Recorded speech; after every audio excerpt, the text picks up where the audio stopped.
lifestyle. Sports cards and we live now. Jeremy Lee in the building and every guest that you ever needed. Sports cards after hours keep the hobby heated. Updates, hobby talk like you never seen it. Sports cards live and none could ever beat it. Sports cards is a lifestyle. Sports cards and we live now. Welcome to another episode of Sports Cards Live with your host, Jeremy Lee. What's up, everybody? Just sitting here enjoying some of my PSA slabs. Some really great cards here. Happy to have my new PSA slabs handy. Guys, big news in the hobby today. Huge news. Maybe the biggest news of the year happening, 10 days before Christmas?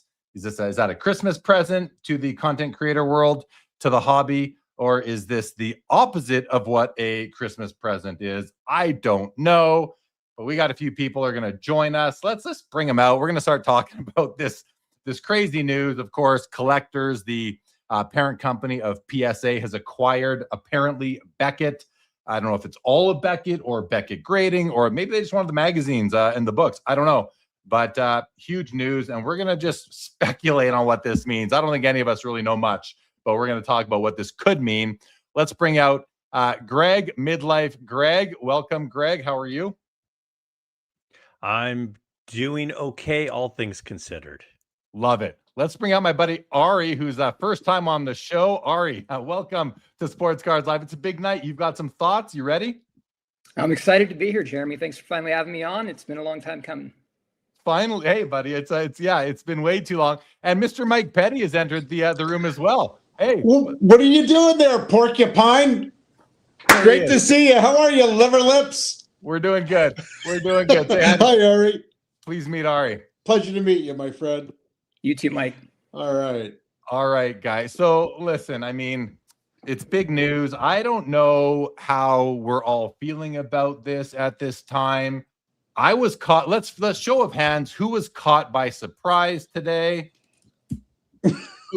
Okay, hands down. Who expected Beckett to be acquired by the end of 2025? Show of hands.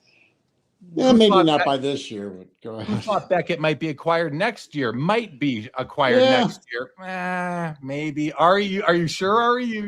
Yeah. I have no inside info, but you can see the writing on the wall with their metrics and their submission volume and all that stuff. It's been coming for a while, it seems like. Now a show of hands. If you could have picked the acquirer of Beckett, and you could pick, who here would have wanted the acquirer to be PSA or any of its related companies? Put up your hands if you thought that was who you would be happy with for the hobby to purchase them. That is, let the record show nobody raised their hands. Now, if you could have picked the acquirer of Beckett, who would you have picked? Let's go around the horn here. Greg, if you could have decided who would be acquiring Beckett, who would you have liked to have seen be the acquirer? I would say Fanatics, because I want somebody big who could actually bring the heat against PSA. And so they would be my first choice. CGC would be my second choice. All right. Ari, how about you? Who would you have liked to have acquired Beckett? Well, certainly somebody who obviously has a lot of tenure and history in the hobby that would understand the brand and the legacy of what they've done for the hobby and what they could potentially bring. And I would say that would be Fanatics as well as my first choice. I don't know if I have a second choice, but if I did, I guess, I'll go with Greg and say CGC would probably be number 2. To acquire Beckett. How about you, Mr. Petty and the Card Breakers? Well, I think that Mike Baker Authenticated, they should have hooked up together and created something special. I mean, I think that there's a little bit of a buzz with Mike Baker Authenticated. As much as I don't particularly like the fella, and his history is checkered from back in the day when he used to authenticate, 100,000 Mickey Mantle fake autographs, and with the stolen certificates and all that stuff. But his authentication is actually not bad. The labels that he's using now, they kind of seem like they're exclusive through Greg Morris I don't know who else is really using them because they don't really have a website like for the public to sign in and do anything. And you can't complain about the prices that those little labels, as much as I poo-pooed them, for many years, and just thought they're so stupid, because if you can't see that the card's beautiful and it's nicer for the grade, that you need that sticker. But You they're must- getting you must- double. You must love autograph grades then, talking about. Oh, I hate something. those. I hate autograph grades. They fade. And I a know. 10 is a 10 one day, and they don't even look like 10s. It's temporary. It's temporary. Yeah. Autograph grades are temporary and silly at best. Mhm. At best. So, and myself, who would I have liked to have seen acquire Beckett? Well, Ari, you mentioned Fanatics, and I mean, Fanatics, I think, would have been a logical guess as to who would have acquired Beckett, because everyone thinks that why are they in every end of the business, every part of the industry except for grading? You'd expect maybe that they would get there. So now let's play it. I guess to finish that thought, like, I would have guessed that they would be the one, or Collectors. Why? Because we've seen it before. We saw Collectors acquire SGC as a purely defensive move. It's evident that they did not acquire SGC to run the company. They acquired SGC to keep it away from Fanatics. And that's why I would have expected Collectors to also acquire Beckett to keep them away from Fanatics. I just didn't think it was going to happen. You kind of would expect. It's easy for me to say that now, but it's logical. It makes good sense. So the next question for us, to a show of hands, is who thinks that Collectors acquired Beckett because they wanted to acquire the non-grading assets, the magazines, the books, the marketplace, the comic book grading, anything else? Who thinks they acquired Beckett for anything other than the grading company? Nobody? Ari, you want to say something? I could say that, they have a lot of, stuff in their database, knowledge, historical assets that, in terms of archiving cards, cataloging cards, these million parallels that we have. And PSA has a lot of that as well, too. But, there could be some assets there. And I think that the magazine is one of those elements that they could really leverage in terms of all the knowledge and history and insight that's in those magazines back in the day. That's something that they could potentially, use to be able to bring some sort of catalogs or new content that they could publish, historical content, whatever it may be. But so I'm not going to say that there's nothing else besides grading, but for all intents and purposes, I think this acquisition was because of the grading division. I mean, I don't see how the other aspects of their segments of their business are solvent, quite frankly, with what we've seen these last few years. So with that, who thinks that Collectors acquired Beckett to acquire market share? Anyone think they did it to acquire market share? Yeah, I don't. Greg? I mean, maybe just a hair of it, but there's not a lot of market share they'd be acquiring because they already have most of it. I don't want to get ahead of the conversation, so I don't want to speculate on what I think's going on quite yet. I want you to keep going with your questions, and then I'll when the time is right. At that point, I will blow the house down. All right. Yeah, I mean, you put one of the first comments in the chat, which, gosh, I can't even. My blood is boiling, said Midlife Greg. So, okay, so then who here thinks that Collectors acquired Beckett to get more grading staff as a primary reason? So Greg puts up his fingers and says, not primary, but maybe they considered it. Similar to the SGC acquisition, you're getting some great graders that way. So I think they did it kind of because the location too. It's kind of been, on their radar. I think they had some kind of submission center real close to there and whatnot. And it just makes sense. They took over Florida. They stick SGC in the janitorial closet. Now they take over Beckett, and they'll stick them right in the broom closet. Where they belong. You're getting ahead. You're getting really? ahead. Okay. You're getting ahead, but okay, Well, no. But I mean, that's really, they have 80% of the business. When they bought SGC, they tanked them within a year, And now they bought Beckett, and they still have 80% now because the TCG is out of control. And when that goes by way of the Beanie Babies, they'll all be struggling for cards again. Ari, what about you? I don't think that they needed to purchase the company to be able to, hire away their talent, right? They could have, found that talent. I'm sure they're aware of who's staffed over there. There's, it's a very finite industry with finite knowledge and experience, and folks are connected, right? So, they could have easily just.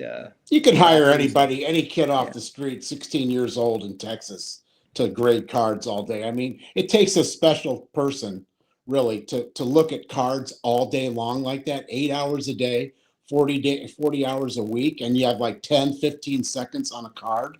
You're wondering why all these mistakes are made everywhere. They just can't handle it. And they can find enough people to grade. It's the infrastructure that they like and the area, I believe. Yeah, and talent gets poached all the time in industries, and that could have happened here without having to buy the company, I think. I mean, that's. But you really only need one or two key guys to run it, and then they can hire a team of dummies. Yeah, Anybody can do that. PSA has the grading staff. It's not like they need them, but that's the question. Did they, the question was, who thought they acquired Beckett to get the grading? No one thinks that. So here's where I guess I'm going with this, which is, I think a lot of people see it this way. Who here thinks that Collectors acquired Beckett so that no one else could, specifically Fanatics? Just me and Ari? I think that's half of it. It's possible. I mean, because that's what they seem to do with SGC. And then how is it that Fanatics just gets outplayed if they truly wanted a grading company? Well, that we don't know, but we'll never know that unless Ruben goes public and says, yeah, we were asleep at the wheel. We're not going to say that at this point. They would just say he's not asleep at the wheel much at this point, right? So at this point, he would just say, well, we didn't want them anyway to save any face that could be saved. If they were even outbid, who knows? But my thought, my opinion is that Collectors acquired Beckett for one reason, one primary reason, and that is that one was to keep it away from anyone else, which plays into the whole monopoly discussion. And is this good or bad for Collectors and for not the company, for us, for Collectors, for the hobby? Is this good? Who here thinks this is good for the hobby? No hands, for the record, no hands go up. Who here thinks this is detrimental, which is the opposite, but you could be neutral. Who thinks it's detrimental to the hobby? Ari, don't put up your hand just because we are. I want you to. No. Okay. So Ari, you didn't put up your hand. Why don't you think this is detrimental to the hobby, considering other people think it is? And then we'll see why we think it is. Look, my first inclination is the same as the majority of those that heard this news, right? And as a longtime submitter to both companies, and someone who appreciates and sees the value behind both companies, I definitely don't want to see one of them obviously be gone.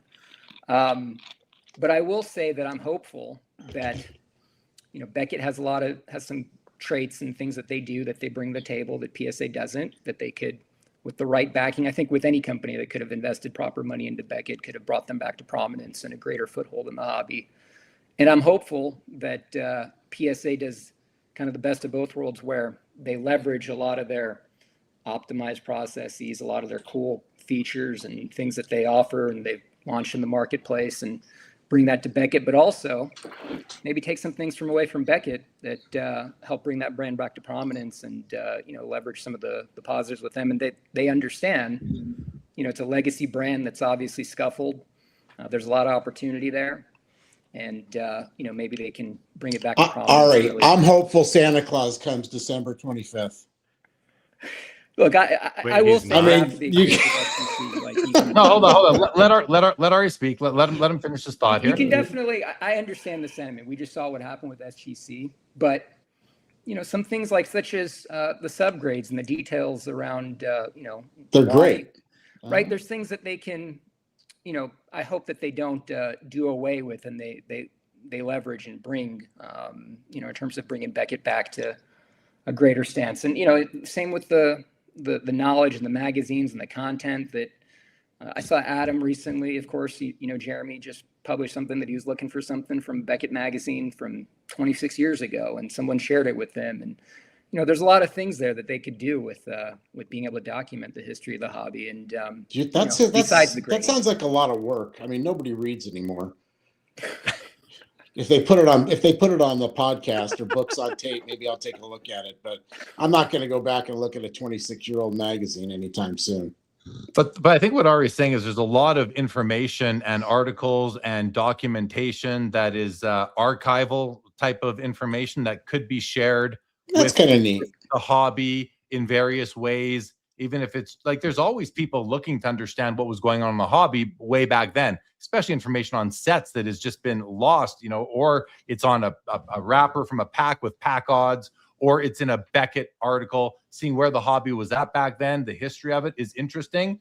I agree with Ari. It's all interesting stuff. Where I don't agree is I don't think that that's why they bought it. I think the most convinced on this panel that the primary reason that they purchased Beckett is to keep it away from other companies purchasing it. I think that's the main motivation is to, and why? Because it gives them control over the market and it gives them control over the hobby. I mean, between them and Fanatics, they control the hobby. A lot of people will throw eBay in there as well. I think there's an argument that can be made that eBay is a part of it also, but everything they sell 250 or more goes to PSA now anyway. So that kind of that puts another funnel in the way. And will Dallas or wherever Beckett is, will Texas, will that be part of the program where they start, instead of sending everything to California, maybe they'll be able to divert to 3 different places over the United States. I don't know. I'd try that if I was them, but we'll see. That's a lot. That takes a lot of strain on. Now you're talking about decentralization, which they've been doing for a while. They're opening Japan. They just opened London. And I'm not saying they're doing different things in these offices. They have Toronto, not a grading facility, but they're going to open grading facilities in all these locations eventually once those locations prove themselves. And now they're just further decentralized, which means that if they were to convert Beckett into the Beckett grading offices right now into a PSA grading facility, there'd be further decentralization, which means lack of control and a lack of consistency or perfect. Just what they do best. That's a good point. That's a good point. Yeah. I mean, who knows? It's kind of. But listen. The SGC. The SGC transaction gives us something to kind of go off of here. This isn't the first time they've acquired a grading company. And SGC had a lot of fans. SGC had things that made them unique. SGC, and I'm using the word had because SGC seems to be fading. SGC had a loyal following. I think Beckett does too. We just don't hear from those people. They might have been embarrassed or shy because of the general narrative and sentiment on social media about Beckett, but they have likely had a very loyal following over these years as well. And I think where their slabs were trusted and people like the 4 subgrades, even though it's just 4 more reasons to not know what's being graded. That's just my own thing. I think it doesn't necessarily that's not transparency. Subgrades are not transparency. They are 4 more reasons there are 4 more points of no transparency. Which corner, what part of the surface? That's a whole other thing though. So yeah, I think that's why they acquired them to keep them away from anyone else, specifically Fanatics acquiring them themselves. And now they are in full control, and maybe it gives them some leverage when it comes to coexisting with Fanatics in the industry. So, Ari, go ahead. That's an example of what I'm referring to when I say to maybe use Beckett to bring it back to prominence. It's not just they offer something different and unique than the other major grading companies, right? With the exception of Tag, which is super detailed, right? We could talk about that, but they also have generally a higher floor with their grades. I've been submitting to both companies for decades now, and I would safely say that while there's inconsistencies both ways, you can get a higher grade with one company versus in each direction. In general, you do have a higher floor with Beckett. We all know how they have a little bit more leniency on thick cards, things like that. And so they have a devoted customer base, right? Quite frankly, if it was any other brand, that was in the hobby, I think they long would have fizzled out like SCD did long ago, with just the lack of backing and investment and infrastructure, lack of evolving with the times, right? You go to that company, you go to that site, it's the same as it was 20 years ago. It's shocking that, I think that they've kind of still been able to maintain and stay in business, quite frankly, without any kind of investment. SGC hasn't done a thing to their website and to their holders. They haven't done one thing. Even the Hoagie guy, when he was on with Neo, said that with the boutique, we stripped it. We're not putting one penny into it. He was happy about it. And so let's see how happy we are. I mean, I'm hopeful like you are, Ari. I mean, I think Beckett seems a lot bigger and better than SGC was, but I don't think that company has it in them. I mentioned that Estee Lauder, which I feel one of my clients, but they're like the largest cosmetic company in the world. They take over companies, like Aveda and Clinique and Too Faced and Glam Glow, different segments. They don't bust these companies up. They put them under their umbrella and do it the Estee Lauder way, and they build each company, because that's kind of the new wave these days. But PSA proved to me already what they are. And I think you're starting to see a lot of other things come out about them too lately that seem like a blip, that it's really not a blip. It's a method of doing business, the way they're doing things like that, because they have no controls. They're growing too fast. They have their hands in every cookie jar. And I think it's just too much, but we'll see. We'll see. Greg, where are you at? I feel like there's something that we're not talking about yet. And I think that a big piece of this is Collectors is going to go public. They're going to go public. Mm-hmm. And this is part of the acquisition to make that a better, more profitable proposition. It's a name brand people know. So many people have heard of it. It adds valuation to the bottom line. It adds market share. It adds talent. It does everything you want to do before you go public. And the way that Nat Turner goes from rich to mega rich is he goes public. That's what you do. So all these investors have said, I'm going to give you some money, but we want to make it really, really rain down here with $100 bills, like just all over the place. Like I'm in this tornado of $100 bills. And you do that by going public, and everything that they've been doing is adding to that. The Beckett label. Okay. You go, okay, well now look we have this website. We have all this data. We have this magazine. We have another grading label. We have all these things.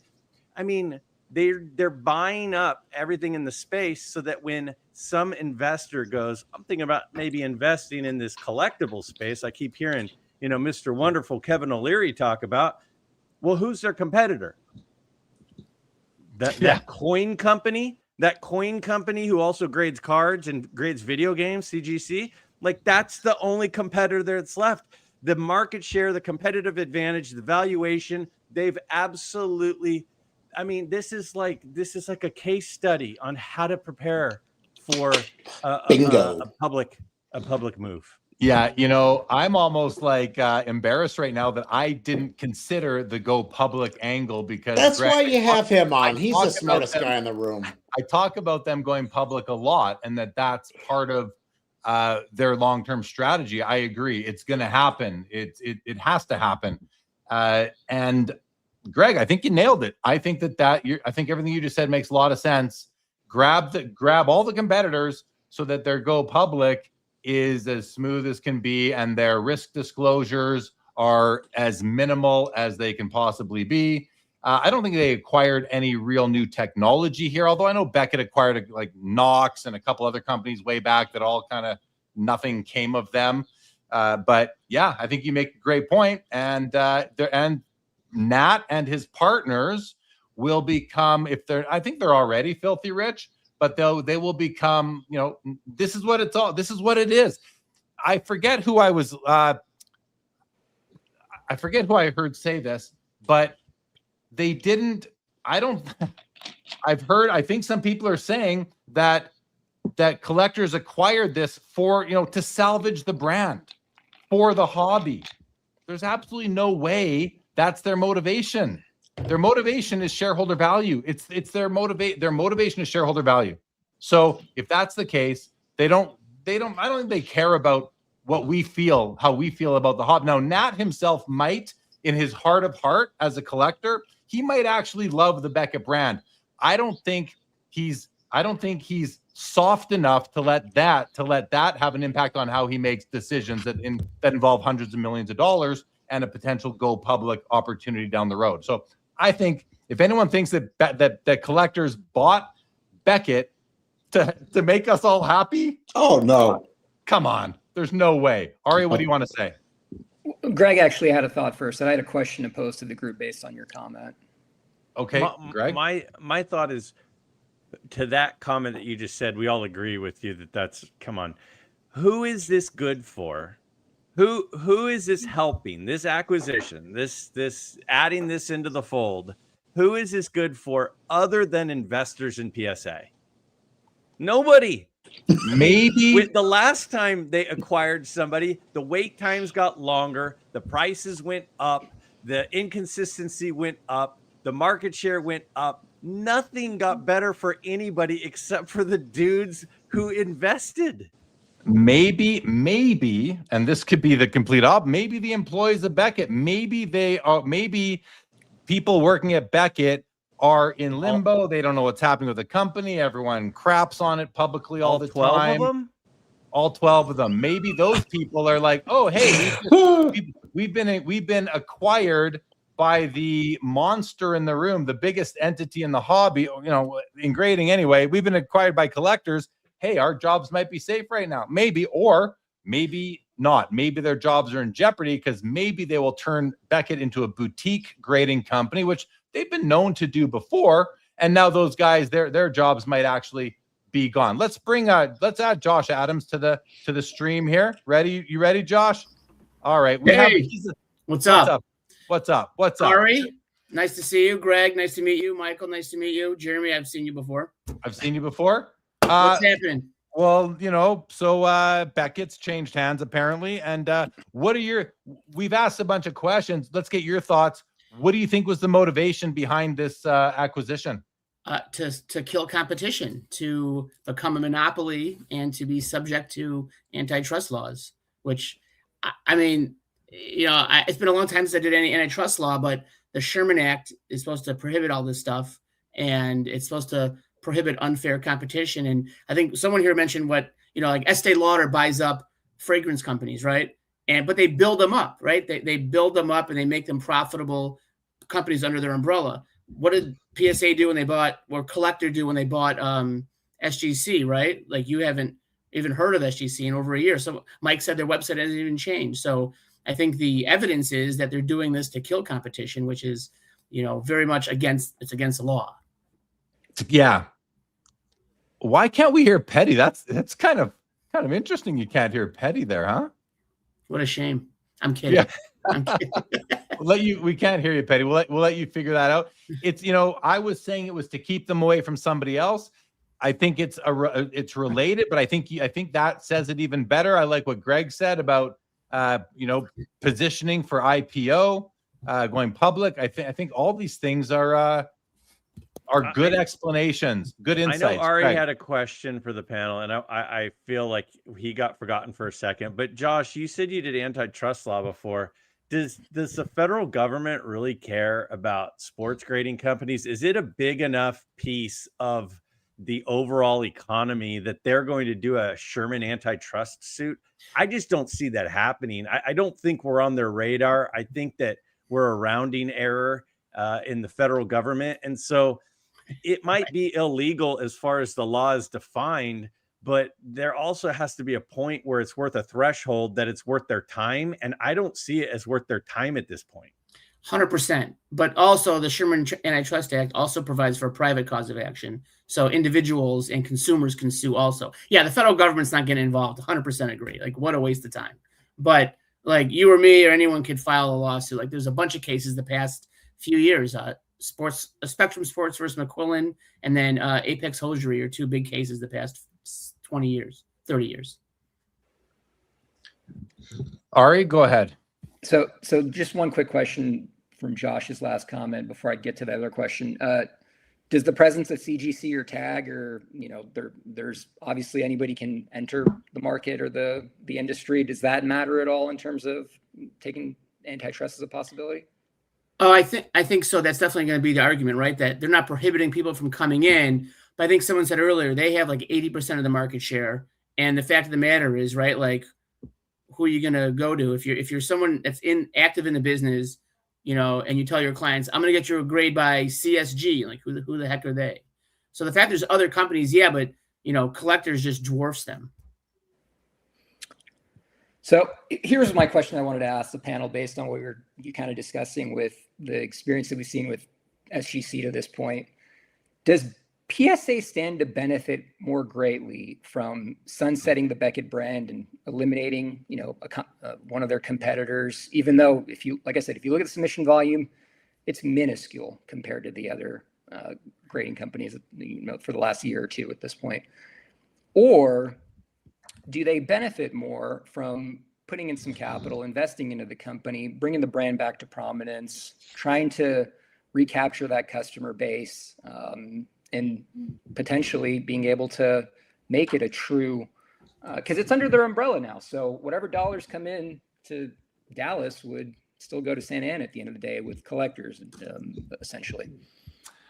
I mean, I think my gut reaction to that, being involved and for being acquired, working for companies that have been acquired in the past, is that no, I don't think they're going to do that. I don't think they're going to invest in keeping the Beckett brand alive, because when you acquire a competitor, you do it for maybe some talent, and you do it to eliminate redundancies and to increase efficiencies. You're not going to have 2 HR departments and 2 marketing departments and additional facility costs. No, I think they have a lot to gain, Ari, by sunsetting the Beckett brand. And that is all to the bottom line. And when the investment bankers are putting the package together for the go public, for the IPO, they're going to be looking at, where can we trim costs? Why do we need all this middle management? Why do we need CFO? Why do we need marketing manager? They're going to say, okay, Mr. Turner and whoever else is running these, the top end company, the collectors, they're going to say, get rid of it. You don't need it. And the investment bankers, they certainly don't care about us. They don't give 2 hoots about the 5 of us on the screen, or the 267 people watching us right now. They do not care. So yes, I think that the Beckett brand will sunset.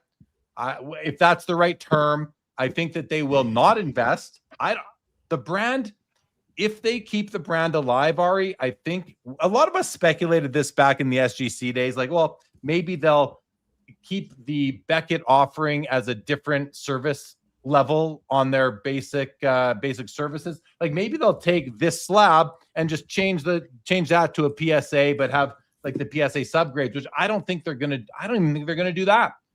I think it's all about the bottom line. It only comes down to shareholder value. That's the only thing that drove this purchase. If that means eliminating competition, if that means keeping them away from fanatics, if that means being more attractive to investors at IPO because there's less of a risk disclosure on competition. And then, so there's all that. And then there's all the other grading companies. There's CGC, who's now number 2. I think they might already be number 2. And then you've got a bunch of smaller grading companies like TAG, like C3 Grading, couple Canadian companies who are completely off the radar south of the border anyway, and any other grading company down there in the States that is trying to get you can be a grading company and grade a very small amount of cards and make a nice living for your family. If you don't need you don't need to be PSA. You don't need to be on PSA's radar to have a grading company. There's a local guy here in Calgary that has a grading company. His slabs are everywhere in this city, everywhere. And he's probably making a decent little bit of income revenue off of that. You guys haven't even heard. You ever heard of overtime grading? No, you haven't. And will you ever? Probably not, because you're in the States and this is a small regional company. My point is that there are other options, but if all you care about is resale value, which is what so many of us do care about, then you're not going to use a regional company. You're going to stick with now PSA/Beckett/SGC or CGC, or maybe if you're in the Pokemon space, you will use tag because the Pokemon market took to tag, the sports card market never did, and that's why you don't see many sports cards in tag slabs. But they're operating at capacity. They're doing just fine. I don't think that any of these other companies though are looked at to be a threat to PSA the way I don't even know that Beckett was looked at as a threat, but by acquiring them, they accomplish all these things that we've just talked about. Ari, big response there from me. How do you respond to that? Well, I will say that I think that, something as simple as like raw card review at a show, right? But PSA doesn't currently offer that. I'm sure that there's revenue, there's shows that are happening on a weekly, monthly basis. There's things that they could take away from them. Now, could they just do it under the PSA brand? Of course they could. But Mike is essentially what made me kind of think about that question with regards to him and his experience. And, Jeremy, you and I have both worked in consulting. We understand how generally these things work, right? When big companies swallow up smaller companies. So I'm not under the impression that this is going to be, a big exception to what we typically see, but just looking to see what are the possibilities. And I do think one thing that definitely is going to go away is the flat fee model, right? That Beckett has. I mean, that's one thing that I could see PSA immediately eliminating as one of their key decision makers, because to your point, that's taking revenue away from collectors if folks are going to use that model. But theoretically, if people, like the Beckett grading standards, their criteria, the subgrades, those sorts of things, and they're going to bring the, whatever their upcharge model is into that, then, potentially they could stand to make more revenue than they would from sunsetting the brand. I'm just thinking of the possibilities here. Yeah. But I see it, Jeremy, completely. We know how these things typically go, but, I'm hopeful at least that we see something different with this situation at least. It would be nice because we have nostalgia for the Beckett brand. So we would like it to survive.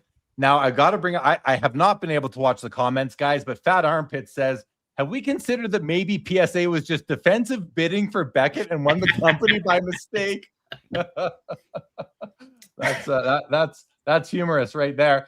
I saw Dan's comment. He says, Beckett a threat. They were 4% of the market. Well, actually, I have the data. As of December 3rd, 2025, Beckett was 9% of the market, 9% of the historical market, not the last month, but the total grading population was 9% Beckett, 7% SGC, 9.3% CGC, and 74.62% PSA. All were losing ground except for CGC. CGC actually was up 1.3% in the 6 months leading up to December 3rd, where the other three companies, including PSA, even lost a quarter of the overall share, which is interesting right there. Data courtesy of GemRate, by the way. Data courtesy of GemRate. So I still don't think that Dan's comment is wrong or misleading. They're probably 4%, if that, right now on new grades. I'm talking about the historical population of slabs in the market forever, which is pretty amazing that CGC has become so big so fast, although a lot of it, that does include the TCG segment. So yeah, I don't know how much of a threat they were, but you go to the National, you go to the Expo here in Toronto, the Beckett booth still has people lined up to get cards graded. It's like a lot of people don't even know that their reputation has taken a hit. Have you any, like, Greg, have you ever talked to someone who just didn't know that the Beckett brand has suffered for the last, really, since 2022? I mean, no. And like you said, that the booth at Beckett at the National was pretty big, and there was a line. Like, I mean, SGC was a ghost town, and Beckett actually had quite a bit of business. And I think that's the part that is concerning, is that they were sort of like the modern card alternative. We've already eliminated the vintage card alternative. They've already been stuffed in the broom closet. Where we are now is we just took the modern alternative and we just dumped them. Mookie said something in the chat a few minutes ago that I thought was a really interesting question. He said, do we know when Peter Steinberg's non-compete is up? So let's just say in theory, and I think what he's getting at is an interesting point. Let's just say it was 3 years or 4 years from the original purchase that he couldn't compete. And he's the guy who could go down to Beckett and he could resurrect that brand. And all of a sudden, if Peter Steinberg took over at Beckett, it's almost worth blocking Peter Steinberg to buy Beckett, whatever that cost. I thought that was an interesting point, and I think that's what he was getting at. As far as them resurrecting, as PSA trying to rebuild the Beckett brand, I don't see that happening. I mean, Starbucks could go buy the mom and pop coffee shop in town and teach them some new tricks and all of a sudden improve their quality, but they're more likely to buy the mom and pop coffee shop to turn them into the ping pong room for break time. Like, they don't care about trying to resurrect some fallen brand that has no value. What they want to do is they want to go public and they want to eliminate all competition so that when they go public, they say, you've heard of Beckett? We all have. And we now own them. And you get this, and you get SGC, and you get this magazine, you get this magazine's been in circulation for 35 years and it's all part of the package. I mean, to me, it's they're not buying them to resurrect them. They're buying them to stuff them in the janitor closet, like Petty said. Petty, we can't hear you. Your volume's gone. And I didn't mute him. I don't know why that is. I swear I didn't mute you, Petty. But we'll keep trying. If we can hear you, we'll get you back on. Greg, I am with you. I think that's where I'm at too. I think I've made that clear a few times already. Is this like we always talk about, especially with Fanatics having 3 of the major 4 North American sport licenses now being all but hockey. We talk about monopolies, or we talk about near monopolies, duopolies, all these things. Is there ever a scenario in our hobby where a monopoly or something close to it could be good? I'm asking this question. Trust me, this is not a loaded question. I am not trying to steer us to the answer of yes.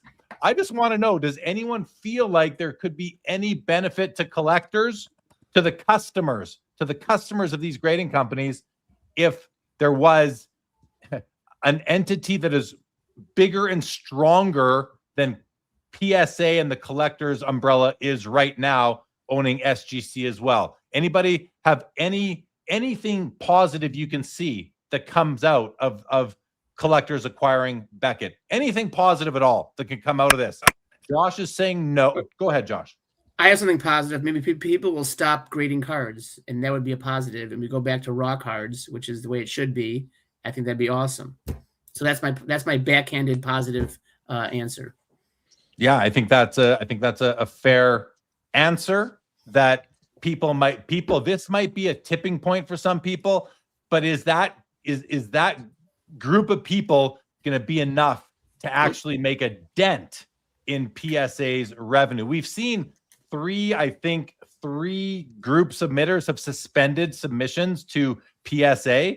Will PSA even notice? I don't know these 3 group submitters. Their names came by my scrolling, and I'd never heard of any of them. So, and I don't claim to know everybody. I don't. But is that going to make a difference to PSA? Probably not. Would the people that stop grading with any grading company because of this make a dent? Who thinks it makes a dent and that PSA even cares, or are the benefits way stronger than the costs? Ari, you're saying no. Anything you want to say about it? No, and I will say, to counter Josh's point, I think that would bring more presence of altered cards and folks being, taking the some of the things that used to happen before grading was prominent in the hobby that were not good things for the hobby as a whole. So, I'd hate for that to happen, obviously, but no, I don't think PSA would be concerned about what you just mentioned, Jeremy. Yeah. What about you, Greg? Well, the thing that I keep going back to in my head right now, and I think is worthy of a conversation, is when Petty said earlier about Mike Baker grading. When you think about, because you said, are there any positives? I think the winner today is Mike Baker grading. I think that this is an opportunity for Mike Baker. The guy has deep roots in the hobby, has deep relationships with people for many, many years. And Petty and I sat and had lunch with a friend of ours a week and a half ago, and who that friend had a lunch with the Mile High president. And the Mile High auction president said, we are going to start sending raw cards to Mike Baker for grading because SGC is gone. PSA is too inconsistent. We can't risk it. They're going to start sending to Mike Baker. And for years, REA and Heritage wouldn't use Mike Baker slabs. Well, not years. They've only been around for like a year. But up to this point, they wouldn't list those slabs in their auctions. And the Mile High president told our friend that actually REA and Heritage are going to start using Mike Baker slabs. I think this is his moment to potentially rise from the ashes. So the biggest winner today, potentially, I think, is Mike Baker. Interesting. Could definitely be the case. He's got a great reputation among many, and as I've learned, some hair on his reputation in the past. But as soon as he But his launched, grading has been good. You know, I mean, Well- if you look at his grading right now, like I've looked at a lot of his cards that are graded, and you're never going to see like something that's a 6 graded a 6 that looks like a 3, or you know, like you do right now. You have PSA, you can get a 3 right now or a 4. They look like 6s, 7s, and 8s. It's like you'd be stupid not to get those. But Baker doesn't make those kind of mistakes. And those labels, I'm telling you, those things are just booming right now with people. Those reviews on their PSA slabs, and they're almost doubling the price of a lot of these cards. Maybe it's because they look good, but when you get a low PSA grade on something like a 4 and it looks like an 8, you put a gold sticker on it, it's going to sell like an 8. Go ahead, Ari. You know, I think the biggest winner of this is CGC. I mean, I think that, you know, they have an opportunity here to really be able to continue to further grow their presence. And, you know, it's what they were I think they were already in second place based on what the submission volume has been so far this year. You know, that's the most viable alternative now if you don't. Maybe we get a merger between Baker and CGC then. Possible. But Baker only started grading cards this year, and he's graded, I think, very few because you said Greg Morris has used it. I've seen a few of his slabs out in the wild, but not very many. He was set up at the Toronto Expo. They're advertising, promoting the new Mike Baker authenticated grading, which is different than the sticker treatment that you can get, the eye appeal sticker. And listen, whatever negative things are on his reputation, he is the first professional grader in the whole world, and he's been doing it the whole time. So he's and you can't knock what he's been doing right now. His grading is well respected by those who spend money on cards. Just look at, like Petty said, look at what cards with his stickers get compared to other cards. Wait, it makes sense. They're nicer cards. They are strong for the grade. If you're not willing to pay if you're not willing to pay a premium for a strong for the grade card, are you also at the same time willing to pay the same price for a weak for the grade card that people are paying for a strong for the grade card? If you're not, if you're gonna say, yeah, no, I'm not. Well, yeah, you're just BSing everybody. You know, you're so. Yeah.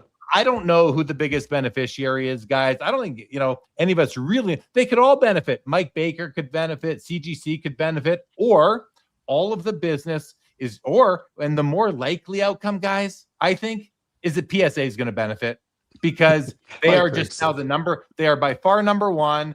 They can they can take the best graders from Beckett, the most tenured, bring them over to PSA where they get more money per card.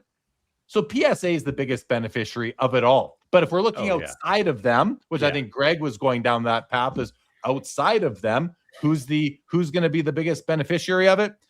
Yeah, it's going to be CGC, it's going to be MBA, it's going to be tag, it's going to be C3 grading, it's going to be any of these other smaller niche grade. They're all going to benefit a little bit because there's going to be a contingent of people who are pissed off at this whole thing, at the monopolistic angle, the monopolistic nature of the transaction. So do you think it's interesting that CGC raised their prices 6 days ago? I mean, literally 6 days ago, they raised their prices. Like, this was their moment. Like, they are in, PSA has been in a storm. And that's something we haven't even talked about yet. PSA has been in a storm the last couple of weeks with all these stories about grade changes and things being sent back. And then they change it for certain people. I mean, they are in it. And then CGC raises their grades. And if I'm in a storm right now, if I'm in a P-hour storm right now, the last thing I do is go buy up my competitor and look like the greedy guy down the street who is just buying up whatever. I mean, it's Mr. Burns. Before you fix what ails you. I mean, And, and this little scandal we talk about with 15 cards or 9 cards, and Jeremy, with, you're talking about the 35% error rate, and there's some other stories about 100 card submission. And I think what a lot of people are missing, you're missing the point. The point is that PSA they're the ones that are reaching out for their dealer network under their umbrella with their name on it. So they are in sense buying the card through one of the dealers, right? Like Cards HQ, like sports card, whoever the sports card companies are that are lined up as dealers. So what happens is they put in all these bids, or they buy these cards as 9s. What, don't you think that they are requesting these grades to be reviewed before they even change hands? Of course they are. So these are the things that it is just basically a game that we don't understand right now. You know what I mean? There's so much going on behind the scenes that is crooked, in my opinion, with these buyback programs. You have this stuff being stuffed into power packs. There, like Jeff Wilson comes on and says, "Oh, you think $1 billion company would do that?" Well, if you have a history of doing this in your 20, 30-year company history, you're going to shake hands with your customers, and your customers are Cards HQ. And didn't you have Ryan on the other night with Burbank Sports Cards? He's on that program. But I think there must be 100 people, 100 dealers that are buying through there. Now, if I was a dealer and I could buy 100 cards like that and they were all 9s, you'd better believe I'm going to go ask them, being that I'm giving them all this money. Hey, could you review these? And they're going to review half of them. And they're just going to give you 10s because you have 10 times the money that's going to your customer. So I think that I haven't heard one person talk about this, Jeremy. I mean, I've been listening to this for weeks, and this is the real problem. Not only is it the percentage of grades that they're just throwing out of the sky, it's this culture that they've created, and they can't stop it. And now they go and buy Beckett to shut everybody up. And I mean, it's just it's an out of control train right now. Yeah, you're kind of changing the topic, getting into the buyback, the PSA buyback, whatever they're calling that division. The PSA offers maybe is what it's called. Yeah. But I hear what you're saying about the culture, and you mentioned the inconsistency rate. We've seen 2 big submissions get reviewed post grade disclosure. One was 37%. The other, I think, was 53%, 53% inconsistency rate or a failure rate, which that's a big problem for me. If displaying a grade to a customer on their PSA portal is signifies that the grading process is complete, I mean, why else would you give the result if the grading exercise wasn't complete, only to change it after a complaint? That's a huge hold on. That's a huge problem. It's a huge problem, but it's not. It's a huge problem, Petty. But it's not really what we're talking about. I'm not saying it's not relevant. I'm just saying I don't want to go down that rabbit hole too much. But I hear what you're saying. It's just a culture, and then they shut everybody up by buying Beckett. I mean, it's just a funny. Oh, to distract us, you mean? Oh, yeah. Wag the dog. Wag the dog. Because it's happening much more than we like to think. All right, let's go to Josh for a sec. You're muted, Josh.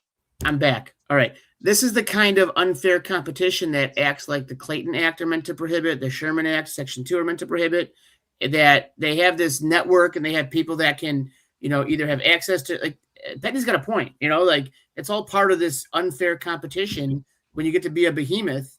And there are other grading companies, but it's like IBM going against some guy in his basement. IBM clearly has the upper hand, and this isn't to prohibit like fair competition. It's an unfair competition. It's unfair to just buy up everyone else, put them in a closet, and then say, look, we're the best.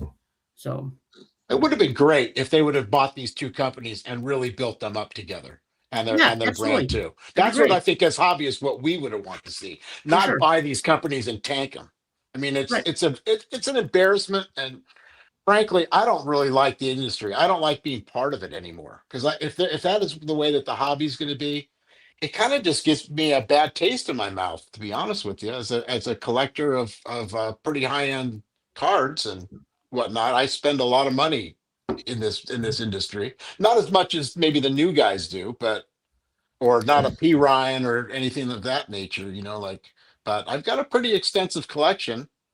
And I can could see text myself him and ask. and I can see myself just getting up one day and saying, screw this, I'm selling everything. I'll call fake Vince Vaughn or one of these guys chasing Petty, cardboard. I and I'll have would them drive down buy to everything. LA and drag you back in by your hair. You ain't going anywhere. You gonna do it through the PSA offers program, Mike? Or Yeah, it's funny. They never offer me anything because my cards aren't good enough, I guess. They're not 9s and 10s. I think I actually own 0 10s. The one thing I will say to anybody is don't let the industry chase you out of the hobby. It's not worth it. Don't let the industry, don't give them that power. Take the power back. Find a way to enjoy this hobby. That's what we're here for. I think that's what a lot of content in the community is for, is to let's sound silly, but support each other and say, hey, you don't like what the industry is doing, find a way to enjoy this hobby without certain services. If you don't need them, you can always collect raw. Cards look great in top loaders, in one touches. I don't know, this looks beautiful. I don't need a slab for that. I wouldn't even slab this card anyway. I don't need a slab. It looks beautiful in a one touch. You don't need your cards graded all the time. Some of them definitely benefit from it, but they don't all need it. Someone, I think I don't know who just said on the panel about how, will PSA care? First of all, PSA, they don't care what any of us say on these shows. They do not care. Why don't they care? Because as Orlando said PSA is now a monster and unstoppable. That was already the case, though. This is just that monster eating more. This is that monster just picking up the scraps and saying, num, num, num, num, num. I'm going to eat that too. That's what happened here. They're already the monster. Now let's go. MJ says, why doesn't Fanatics have a top tier grading company? Because collectors buys them all first. No, it's true, but that's their MO. That's collectors' MO. Go buy the grading companies before Fanatics or anyone else can. And now they've done that. All right, Ari, go ahead. And please hold on to the panel. If you want to speak when anyone else is speaking, just do what Ari does, and I'll get to you. I promise. Go ahead, Ari. I think that this tells us that maybe Fanatics isn't as profitable or solvent as we may think they are. We talked a little bit about this in our internal chat, Jeremy, but it is surprising that they wouldn't come out as the winners here from this. And I don't know if it's just because the the cost of the licensing, potentially putting them in the red rather than the black or whatever is going on, because we all know the hobby's been on fire since they've come in. Like, you would think that they're crushing it, but and I don't, I'm not privy to their financials, but it is kind of an indicator that maybe things aren't as great as we think they are for Fanatics as much as they are for PSA, obviously. Well, I hear you, Ari, and it's interesting. Have a look at these two comments, two different commenters, and I've seen some earlier. Jim at the Bank says, and then Fanatics will buy collectors and the loop will be fully closed. Vintage says Fanatics is going to buy collectors. For Fanatics to buy, like Fanatics, I don't know anything about Fanatics business. What I do know is that every 6 to 18 months, I hear about this new valuation. It's gone up by tens of billions of dollars. And the reason why we even hear about it is because they have raised capital so that they can go acquire other businesses. I don't think the Fanatics is sitting on $3 billion cash, which is likely what it would cost to buy collectors. I don't know. In order for Fanatics to buy collectors, I think they would need to go public, and the primary principal in the current investors in collectors would have to say, no, thank you. I don't want this liquidity event. I don't want this money coming in right now. I'd rather that my shares grow long-term by the acquisition of collectors. So I don't know. I personally don't think that Fanatics is ever going to buy collectors. And by ever, I mean in the next, short term, or no, I mean long term, which in this hobby is literally maybe, I don't even know if that's maybe it's 30 months, like 2.5 years. I don't think Fanatics is going to buy collectors. I don't see that happening at all myself. But if it happens, I'll be happy to talk about it and eat my words.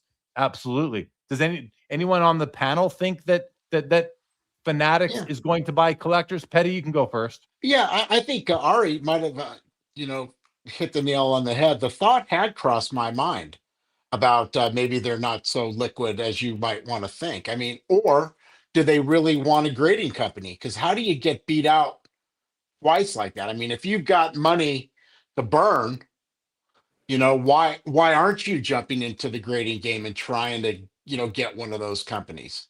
I don't know. I mean, maybe is that a conflict of interest? I mean, they don't care that's whether it. it's No, that's it, Petty. But That's what I was just, maybe the executives at Fanatics, Ruben, Mahan, whoever else is on that upper level, maybe they realize that if we're making cards and grading cards, we might have a conflict, and that might not be a good thing. Antitrust, all that. Maybe they are maybe Collectors is buying these grading companies as a defensive measure that they don't even need to do because Fanatics isn't. But listen, I don't think that the sophisticated executives at Collectors are making these moves on the speculation that Fanatics might be interested. They must have heard that Fanatics is poking around, right? Like they have to have some inclination that there is some competition to buy these flailing grading companies like SGC and BGS.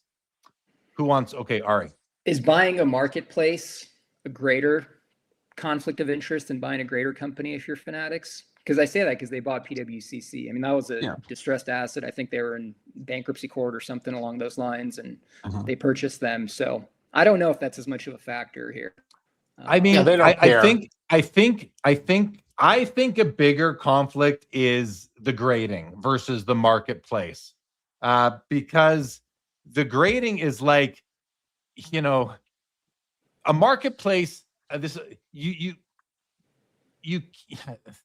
take this with a grain of salt, but you can't really manipulate a marketplace. Now, I know you can. I know you guys. What is he talking about? Of course, you can. You can play. It's been a hot topic lately. No, Jeremy, what I mean is it's different than manipulating the grades. You know what I mean? When you're producing the cards and then you're going to say they're all 10s. I mean, that's a lot easier to do than say, here's all the cards. They're all worth $1 million. No, you need somebody bidding. At the end of the day, you can only shill your auctions for so long before there's no one left. Like no one's buying the cards at the end of the day. With grading, the hobby eats that stuff up. The hobby eats up the 10 grade. They don't care if it's a 10 or not. With the marketplace, people care if there's value. So I think it's easier. The way I maybe should have worded it's easier to manipulate grades, I think, than it is a marketplace when there's a conflict of interest in place. Okay, go ahead, Greg. So we started this by, Jeremy, you were thinking the main reason for the purchase was to block fanatics. So let's just say for a second that it wasn't to block fanatics. What was the reason? Why did they make this decision to go out and buy, this distressed Beckett, asset? If for the IPO, for your idea, Greg, for the IPO, because when you do an IPO, you have to disclose all your competitors. You have to disclose all the risks to your business, and a risk in their IPO circular that there could have been a risk that, well, what if Fanatics acquires Beckett, and with their backing, they pose a true risk to our market share. Let's just nip that in the bud. Let's get them at a discount because they're flailing, and the talking heads of the hobby are always beating them up. Massive competitive advantage. They don't have to worry about Fanatics hiring Peter off of the beach and bringing him over to Beckett and resurrecting Beckett under his leadership with the deep pockets of Fanatics. It just eliminated that small risk from happening. And I wasn't saying that Fanatics wouldn't acquire a grading company. That was all like when we were talking about why wouldn't they? Like, why wouldn't Fanatics have already? Someone in the chat asked, why hasn't Fanatics bought a grading company? And again, maybe because if they wanted to, you'd think they would have by now. I mean, they've had the tops, like they acquired the licenses, the NBA and NFL licenses, or at least they acquired the rights to them. Like, how many years ago was that? It's 3 years ago already when that announcement was made. Surely in this time, they could have bought SGC, CGC, or Beckett. Or maybe Beckett, with that Looney Tunes owner who's in prison, finally decided. Maybe Nat went and visited him and said, hey, like, let's do this. Maybe it was literally like a in-person. Nat went to the prison, got a visitation pass, and met with this guy and said, you want to do something here? You're rotting away in prison. Like, let's do something here.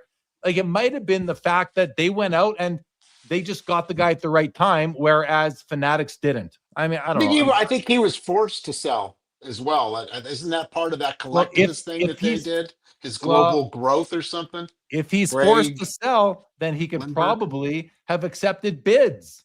And then, right? And so maybe Fanatics literally got outbid on Beckett by collectors. Maybe collectors' offer was more attractive to Beckett, possibly. But the other thing that Ari mentioned before was that that PWCC, they had all that, it was a $1 type of distressed sale that they took over. And wasn't PWCC kicked off of eBay for shill bidding? And yet that's the site that they built. That's the site that they built. Yeah. Allegedly. Well, I mean, just like Shilstein is allegedly. It's all alleged. I mean, but where there's smoke, sometimes there's fire. Sometimes, absolutely. Especially if it's happened to you like it happened to me. Yeah. No, absolutely. I mean, listen, but sorry, why did you bring up the acquisition of PWCC? Because Ari mentioned about, what could the harm be by them having that access or what? Well, the pricing, they have the cards, they have the grading, they have the pricing, they have the marketplace. Well, that marketplace was built by a crooked man. Well, what's also interesting is that PSA doesn't. Do they own a marketplace? I don't know. Do they? No, maybe not. But they are basically utilizing eBay as their marketplace. PSA is the biggest seller on eBay now. They don't need to. By not owning a marketplace, that's a good thing. It's a good thing that they're not owning a marketplace. When I think it. I mean, there's all sorts of ways to game this system, no matter what two services you are in within this industry. You can own a grading company and a manufacturer. You can own a manufacturer and a marketplace and a grading company. any of those combinations can lead to bad acting. And It's a you know, they have in the past, they will in the future. This is, guys, the only thing that these companies care about is bottom line. They don't care. They pretend to care about us because we are the customers, right? So they have to, but they don't care about the long-term value of your cards. No, because otherwise what PSA is taking their cut up front. If they really cared about you, they would give you back the value of that grade when the card went down in value. But they can't because it's at the time. So it's up to us to decide when to grade. Don't grade your cards until you're selling them. That's the best advice I think that's out there, unless you just want them graded. Then all the power to you. Josh, go ahead. You're on mute. All right, so I have a question. So PSA can unilaterally just like decertify a card, right? Like you own a card and they could just say this cert is no longer valid. Like yeah, but they only right? do it when they will never do it to is it Ken Kendrick that owns the PSA 8 Honus Wagner? I mean, that should have been decertified a long time ago, and they don't. So they do it very selectively. But I mean, well, I guess that answers my question. It's at their discretion, right? Absolutely, it is. Who else would it be? Yeah. Okay. So now let's say they own Beckett. Are they in charge of those cert numbers? Ultimately, I would think so. I mean, ultimately, someone has a boss. And now whoever the boss is of Beckett has a new boss as of today or once the deal is finalized. Okay, so then what's to stop collectors now from decertifying Beckett slabs because they own Beckett and making you have to submit it to PSA and giving you a discount for every slab you put in, but your Beckett cards are now worth nothing, or not nothing, but the slabs are not worth anything because they decertified every slab. There's nothing stopping them from doing that, right? Yeah, okay, well, first of all, where I had a hiccup with what you said is when you said give you a discount. I don't see them giving you a discount to do anything. They don't. So I know what you're saying, but I just wanted to pause on that point there. But could they decertify a Beckett slab? I mean, that's a great question. Would they do it without, like, they're not going to just do that. I'm not going to purport to think what they're going to do. I would doubt that they would just decertify one for the hell of it. But no, not for the hell of it. They own Beckett now, and we're moving everything to PSA. We're going to put Beckett in the closet, and now we're going to just have PSA slabs.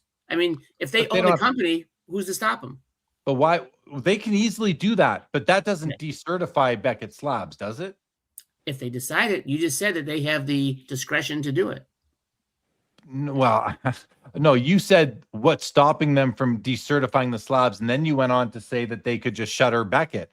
Right. So but I'm sorry, I don't see why they would decertify unless it came out somehow that every Beckett slab, that there was a policy at Beckett that said, okay, grade all the cards, guys, and then we're gonna spin the wheel and decide how many grades we're gonna add or subtract from the actual grade. Like there would have to be some conspiracy exposed that a material amount of Beckett slabs were misgraded. I think we're kind of talking in circles here, and I don't know that, but I don't think that they would decertify the slabs. I think that they could shut down the company, just like there's old slabs out there in defunct grading companies. There's still HGA slabs out there. There's still SCD slabs out there. There's still BCCG slabs out there. Those service lines or companies are gone. I don't think that there's such a thing as decertifying a slab that way. But I think but maybe you have a legit concern, which is if the Beckett company is sunsetted, if that brand goes away, the grading arm at least goes away, what happens to our Beckett slabs? That's the question I think you're really asking, Josh, is it not? Right. Well, yeah, but PSA has control over them now. And that is GC too. They can shut them down. They can turn them. They could turn the Beckett into a boutique grading company, just like they did with SGC, basically tank the company from the inside. Why would they do that? Well, because they're wasting money keeping them alive. All they need to do is bring the graders over to the PSA offices, or maybe they need the floor space so they'll keep it, but they can get rid of so many redundant employees at Beckett, because again, one marketing department, one HR department, they don't need all these extras. I've seen this happen front row, real life. This is why you acquire companies. One of the reasons eliminate redundancy, create efficiencies by eliminating redundancy after the business combination occurs. So that's what's going to happen. Eliminate people for profit. That's Exactly. the name of the game. That is guaranteed to happen. Mhm. Guaranteed to happen here. People will lose their jobs. And not everybody, but people will lose their jobs at Beckett because, again, especially, I will qualify this by saying if PSA or Collectors has any intention on going public, which I think we all know they do, guaranteed people at Beckett lose their jobs. So what does everybody do? Like, what is the next move? I mean, if somebody wants to get a card graded right now, what's going to happen to Beckett's submission numbers over the next 3 months? And what's going to happen? Like, how is this going to play out over the next 6 months as everybody's trying to find their feet with the new realities in which we find ourselves? I kind of lean toward, I think that submissions overall are going to drop. I think a lot of people are going to say, this is crazy, I'm out, and at least take a break. That's kind of what I think. What does everybody else think? You know, Greg, I think there's going to be a small group of people that will do that, but I don't think PSA is going to get hurt at all. Like, I don't think that this is going to impact their business to the point where they have to make reactionary changes to the way they're doing things. There's too many people that don't care about this stuff. There's too many people that are just in this to buy, sell, buy, sell. That's why the same cards get graded time and time and time again. That's why pop reports are filled with phantom pops that don't exist. That's why pop reports are so misleading, inaccurate, and people are making decisions based on pop reports. It's fake info. It's fake news. Pop reports are fake news. They just are. So I don't think, Greg, that much is going to happen macro-wise, but if you're asking like a group of people who meet together on YouTube every so often on different channels, in different combinations of people, what we're supposed to do as a community that likes to spend time together and consume content, what are we supposed to do? I don't submit to PSA anyway. I buy graded cards, PSA, Beckett, SGC, CGC. I have a couple. Tag. I will buy graded cards. But I'm not submitting cards to grading. I'm buying them already graded. Why? Because I don't want to gamble on the inconsistency of grading. So I don't. I let other people take that gamble, just like I let other people pay my insurance premiums. Sports, PSA's upcharge is the greatest thing if you're a collector. It's the greatest thing possible. You know, upcharges. I love PSA's upcharges. You know why? Because I don't pay them. So why do I love them? It's the only insurance in the world where some other sucker pays your premiums and you have the benefit for life. I love upcharges. I love insurance. I love that everybody else is paying my insurance premiums. I'd like to ask, does anyone want to pay my vehicle insurance for me too? Because a lot of people out there love paying other people's insurance premiums. So please, because remember, when you pay the upcharge, you cannot benefit from it. It's not the submitter of a card does not benefit from the upcharge. Only a secondary buyer can benefit from an upcharge. That's why I love them, because everyone else, when I buy a card in a PSA slab, somebody else has graciously paid my lifelong insurance premiums. Thank you very much. I love PSA upcharges, and I love that you're all willing to pay them for me. Thank you. Reason number one to collect cards, because insurance right now is the number one expenditure in my household. I mean, by the time you get property insurance and car insurance and health insurance, you know, you've got, and now I've got all this free PSA insurance. That's you do. Awesome. If you are buying cards on the secondary market, you are, and you are benefiting from other people paying your upcharges. It's a beautiful thing. It's the only insurance in the world that I know of where other people pay your premiums to get no benefit from them at all. You get the benefit. Freaking amazing. What a great idea PSA had to help all us collectors like this. I love it. Greg? No. I think you're probably right, and I think that I mean, my phone blew up like it hasn't blown up in a long time today, and there were people that are PSA people that were saying I'm pissed, and I was like, really? Like even the PSA people, and they're like, my wait time's going to get longer, my prices, my cost of submission are going to go up, all of these things. It just seems like this move is bad for everyone in the hobby. I don't know how there isn't some. I mean, are they so powerful that they're immune from any kickback? Like they might be, but it feels like that's what the chat is saying. It feels like that's what we're all kind of saying. But has PSA gotten so powerful that even in this storm of negative PR that they've been dealing with for the last month, and then they go, oh, really? Well, we're going to go buy one of our competitors on top of that. And they're not even going to miss a beat.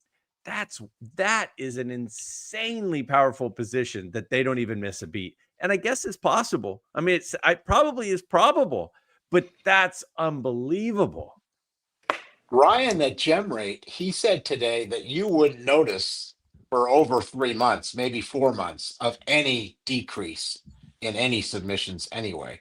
So the next month is going to be huge. Look, we just bought this. Look, it's great. The next month is going to, so there won't be any data out. It depends what they release. And he said there's a lot to it. I don't know much about that part of it, but that's what he seems to think, is we won't find out right away. Yeah, it'll take some time to make its way through the system because again, they don't publish. GemRate's data comes from the pop reports, I believe, and the pop reports are so behind because of backlog, not like pandemic backlog, just typical process backlog. So Pokey, I just want to do a quick comment. All right, hold that thought. Pokey King here said, turn them into a boutique, ? Are you not aware of their grading numbers? LOL, smiley face. And I mean, that's what collectors did with SGC. And I have their numbers right in front of me. I have their lifelong numbers and their growth numbers. SGC has graded 9,081,000 cards in their history up to December 3rd, 2025. And Beckett is only 11.5 million. So 11.5 million to 9. And remember, SGC would have a lot more submissions at this point now if they weren't purchased by PSA, because many of their customers stopped submitting once collectors bought SGC. So those numbers would have been even higher. So to anyone like Pokey King who is skeptical that collectors would turn Beckett into a boutique grading company, well, they just did it with a company of similar historical slab volume. Very, very similar. Like SGC was going up. SGC is the only grading company that has increased its overall market share in the last 6 months. All other companies decreased their market share, including PSA, in the last 6 months. Data courtesy of GemRate.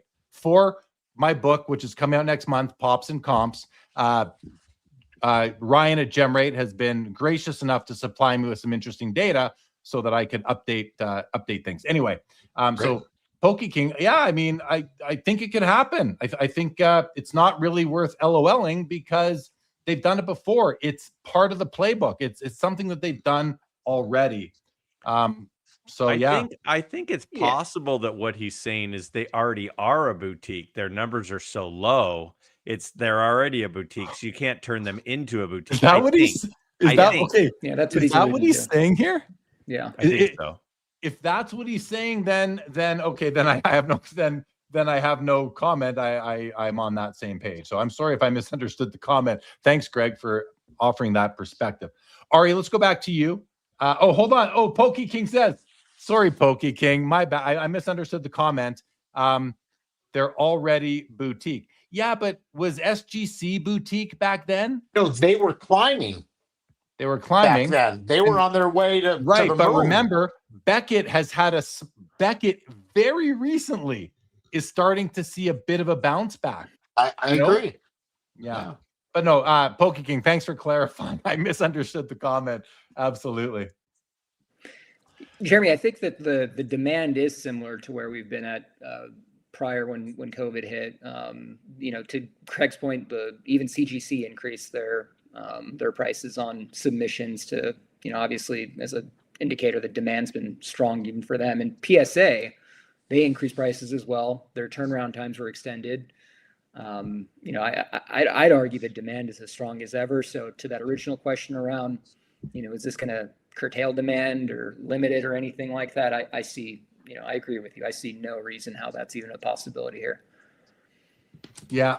Well, yeah, I'm with you. I agree, Ari. Jim says market share in just sports cards. No, that's all. That was, I believe that was all cards, not just sports cards. Those back pages, I don't like raw cards very much. Eric's had some good comments in the past. I think I had a couple of them starred. Yeah, he said here, the noobs love PSA, which is true. He said they don't pay enough attention to care about the scandals. Agreed with that comment as well. Just a couple that I had picked out from earlier on in the show as I saw Eric's. That's the bottom line too, really. Is what? Betty, expand. But they don't care. They don't pay attention and they don't care. They just want their PSA 10s and they'll cry for a 9 if they don't get them. What do you guys think about the fact that and this goes to a comment Frankie put up a while ago, standardized grading standards might be a positive. Have any of you guys ever, and the chat too, ever contemplated or wondered why we as a industry customer base are so willing to accept multiple grading companies, none of whom follow the same standards? Has anyone kind of taken a step back and said, there's no standardization. Any other industry has standardization. There's no standardization in this industry at this point in time. What do you guys, has anyone wondered or thought like are we just well, you're talking to a bunch of Americans and we do feet and inches and yards. We don't do meters like the rest of the world. We do gallons. We don't do liters. I mean, we're a place where we think that we set the standard. So I don't know if we're the right group to ask about standardization because our country flies in the face of that. Right. But I mean, every industry, even in this industries, though, you have, I'm guessing there are standards from the California Board of Education for how you teach and curriculum. And there are standards, there are accounting standards, there are standards that lawyers and doctors and dentists have to follow. Everything is standardized because everything has an association or a governing body that the industry pays for. There's no governing body in this. There's no regulation. And I don't know that we want it, but there's no regulation. Companies can come in, you want to have a repack and there's no hits in it. That's okay. Because the people are going to buy that crap up anyway, and they're going to pay for it. You can change grades on cards because the customer complains. No one's going to care. People are still going to buy it up. You can have cards coming out of your packs that have print lines down them or crimping at the top, and it's okay. It's okay. You're not going to pay a penalty for that. Like there is no accountability. The only accountability is people like us who talk, and we have such limited reach that we don't really make much of a difference anyway. So that's kind of what I mean. There's no standardization, and maybe that's a good thing when it comes to card grading. I don't know. Petty, what do you think? Yeah, I'll tell you. Orlando brought up a good point towards the beginning of this. I think it's time now that we've got these three big grading companies all together, let's talk about the exciting part about it. We're now going to get a big, giant top report that's going to be a big registry that's going to fill in all the holes for us. Beckett and SGC and PSA will all be on the registry together. They're going to merge everything, I'm sure. That was one of the positives I was actually alluding to. My friend Frankie, our friend Frankie, shared that earlier today, and that could be one of the things that could be one of the positive outcomes of this. Obviously, That would be great. But I mean, if they did something like that, that would be something that I think the collectors would really wrap their heads around. But then you talk about, the grading standards again. Then you've got a PSA 3 doesn't look like an SGC 3 or a Beckett 3. So then, or an 8 or 9, whatever you've got. So I've seen a lot of people in the chat ask a similar question about how does this affect the values of Beckett slabs. I think a lot of people have that concern. I think it'd be interesting. I'd be interested what you guys think on that one. We do have the SGC model of what has happened with SGC over the last couple of years, which is, quite frankly, it hasn't really affected SGC values in a detrimental way or a positive way. I personally kind of think that Beckett slabs would follow sort of suit with that. What do you think on that, Jeremy? Well, I mean, we know that PSA is boutiquing SGC. So that is shorthand for just drawing out a slow death, a slow death, right? Yeah, it's gasping for air. So if they are going to treat Beckett the same way, Greg, then I think there will be a bit of an impact. But I don't think that SGC card slabs should take a hit because the company goes away. I mean, what were you paying for in the first place? If you're not, if all you care about is the brand on the slab, then you're I don't know, all you care about is the brand of your clothes and your car and your watches, and you're a brand whore in that case, which is fine. A lot of people love brands. I mean, a lot of us we're human. It's normal. But what are we paying for? What are we paying for? Are we paying for grading expertise, or are we paying for the wrapping paper around it? I open up a present, the wrapping paper goes straight into the garbage. I want what's inside of it. Right. So, but no, this hobby has been drinking the Kool-Aid for too long that the hobby thinks that you're not buying. It's like when you see people put a post up on Instagram looking for this in a PSA 10. I mean, looking to meet a nice girl who wears red lipstick. Come on. I want this card in a PSA 10. So you don't even care about the card. You care about the holder. They want the registry. It's the registry. It always boils down to that. PSA has that registry. It's powerful.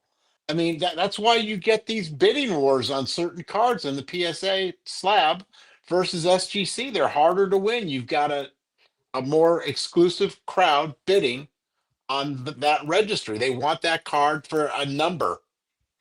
Absolutely. It's also like Eric says, it's the resale. It's also for the resale. Why? Yeah. Because the Kool-Aid is flowing. It's all about the Kool-Aid, guys. It's so sweet, isn't it? Well, it's beautiful. It's the Kool-Aid that drives the resale prices. That's what it. Why? Because PSA has done a great job of building its brand. They're not very good at grading cards, but they're really good. Well, no, because you guys know it's just spin the wheel. It's not hot tonight, Jer. I mean, you're dead on. I mean, we're not disagreeing with you, but the bluntness of it was just beautiful. I mean, it make a short out of that. That's got to become a short, Jeremy.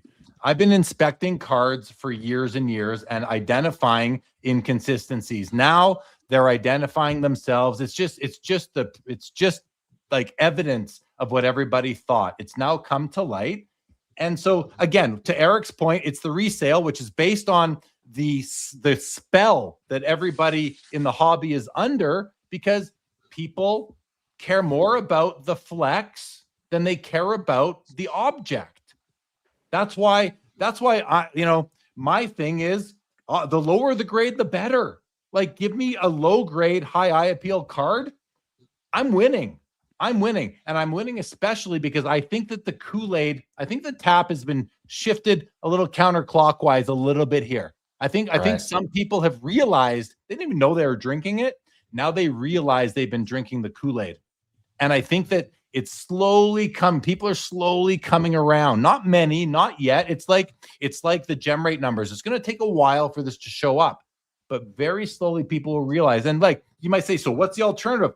I don't know. I don't know exactly what the alternative is, and I'm not going to come out here and say that the alternative is going to be CGC, or maybe it's Beckett under collectors, or maybe it's Tag or another, boutique or smaller grading company.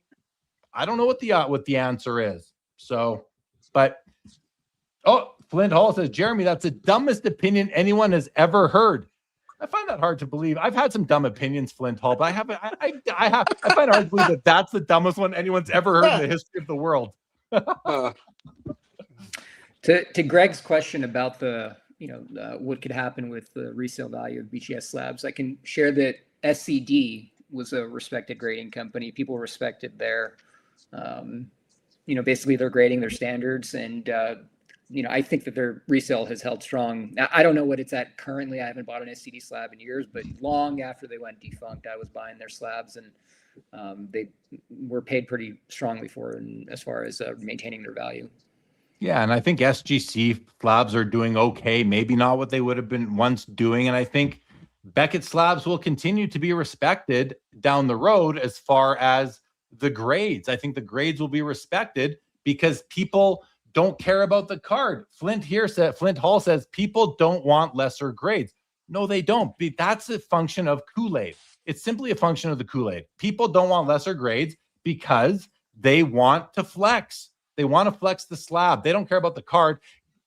Flint Hall is the kind of hobbyist, apparently, I'm speculating. Maybe you can confirm for me, Flint Hall, but you seem to represent the type of hobbyist who would buy a PSA 10 that used to be a 9.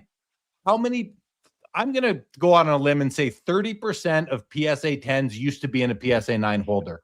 That's high, but what's the resubmission rate? It happens? Not the recent. Maybe it's 15% of PSA 10s.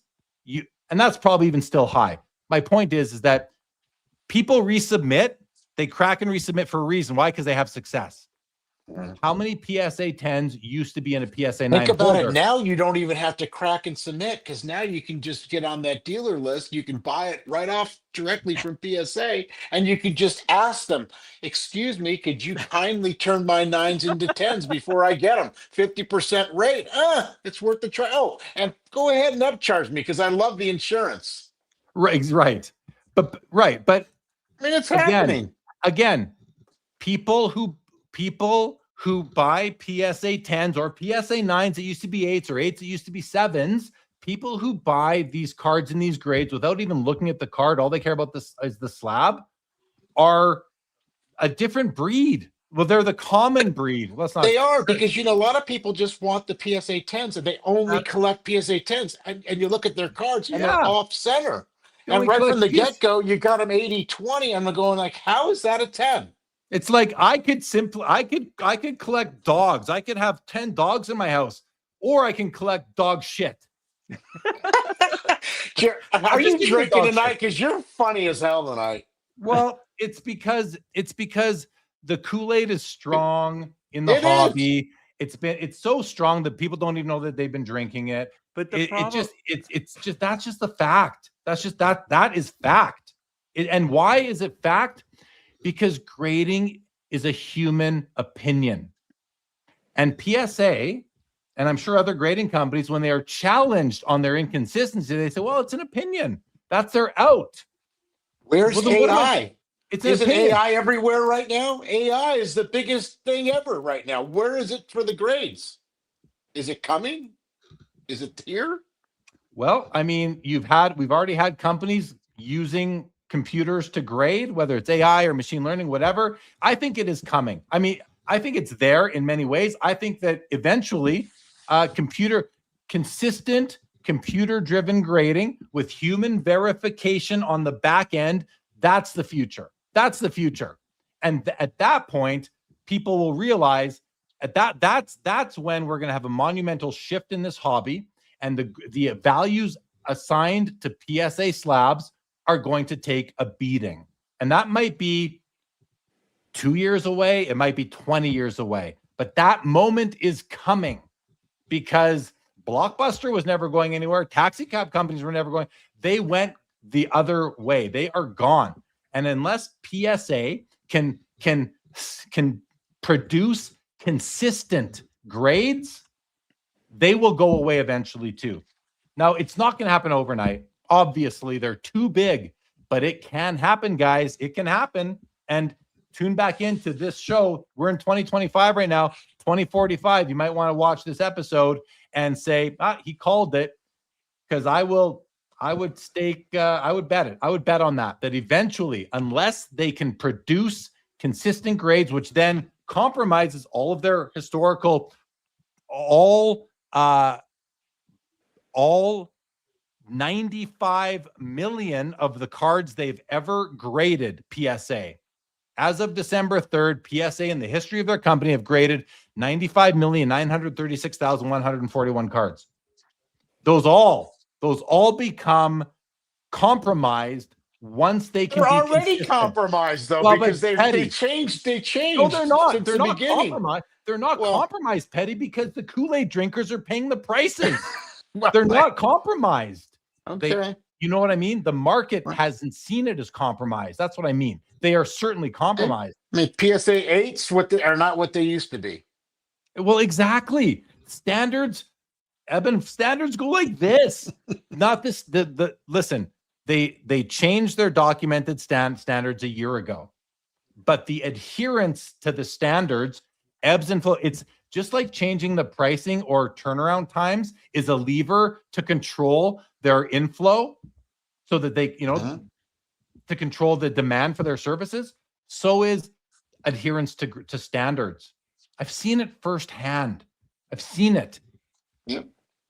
A grading company loosens standards. All of a sudden, all these grades are pouring out as 10s and 9s, and people know, they're grading easier now. Time to submit them, because the Kool-Aid drinkers only care about the number on the slab. They don't care about the actual grading job, how accurate it is. How accurate is it to standards? Why?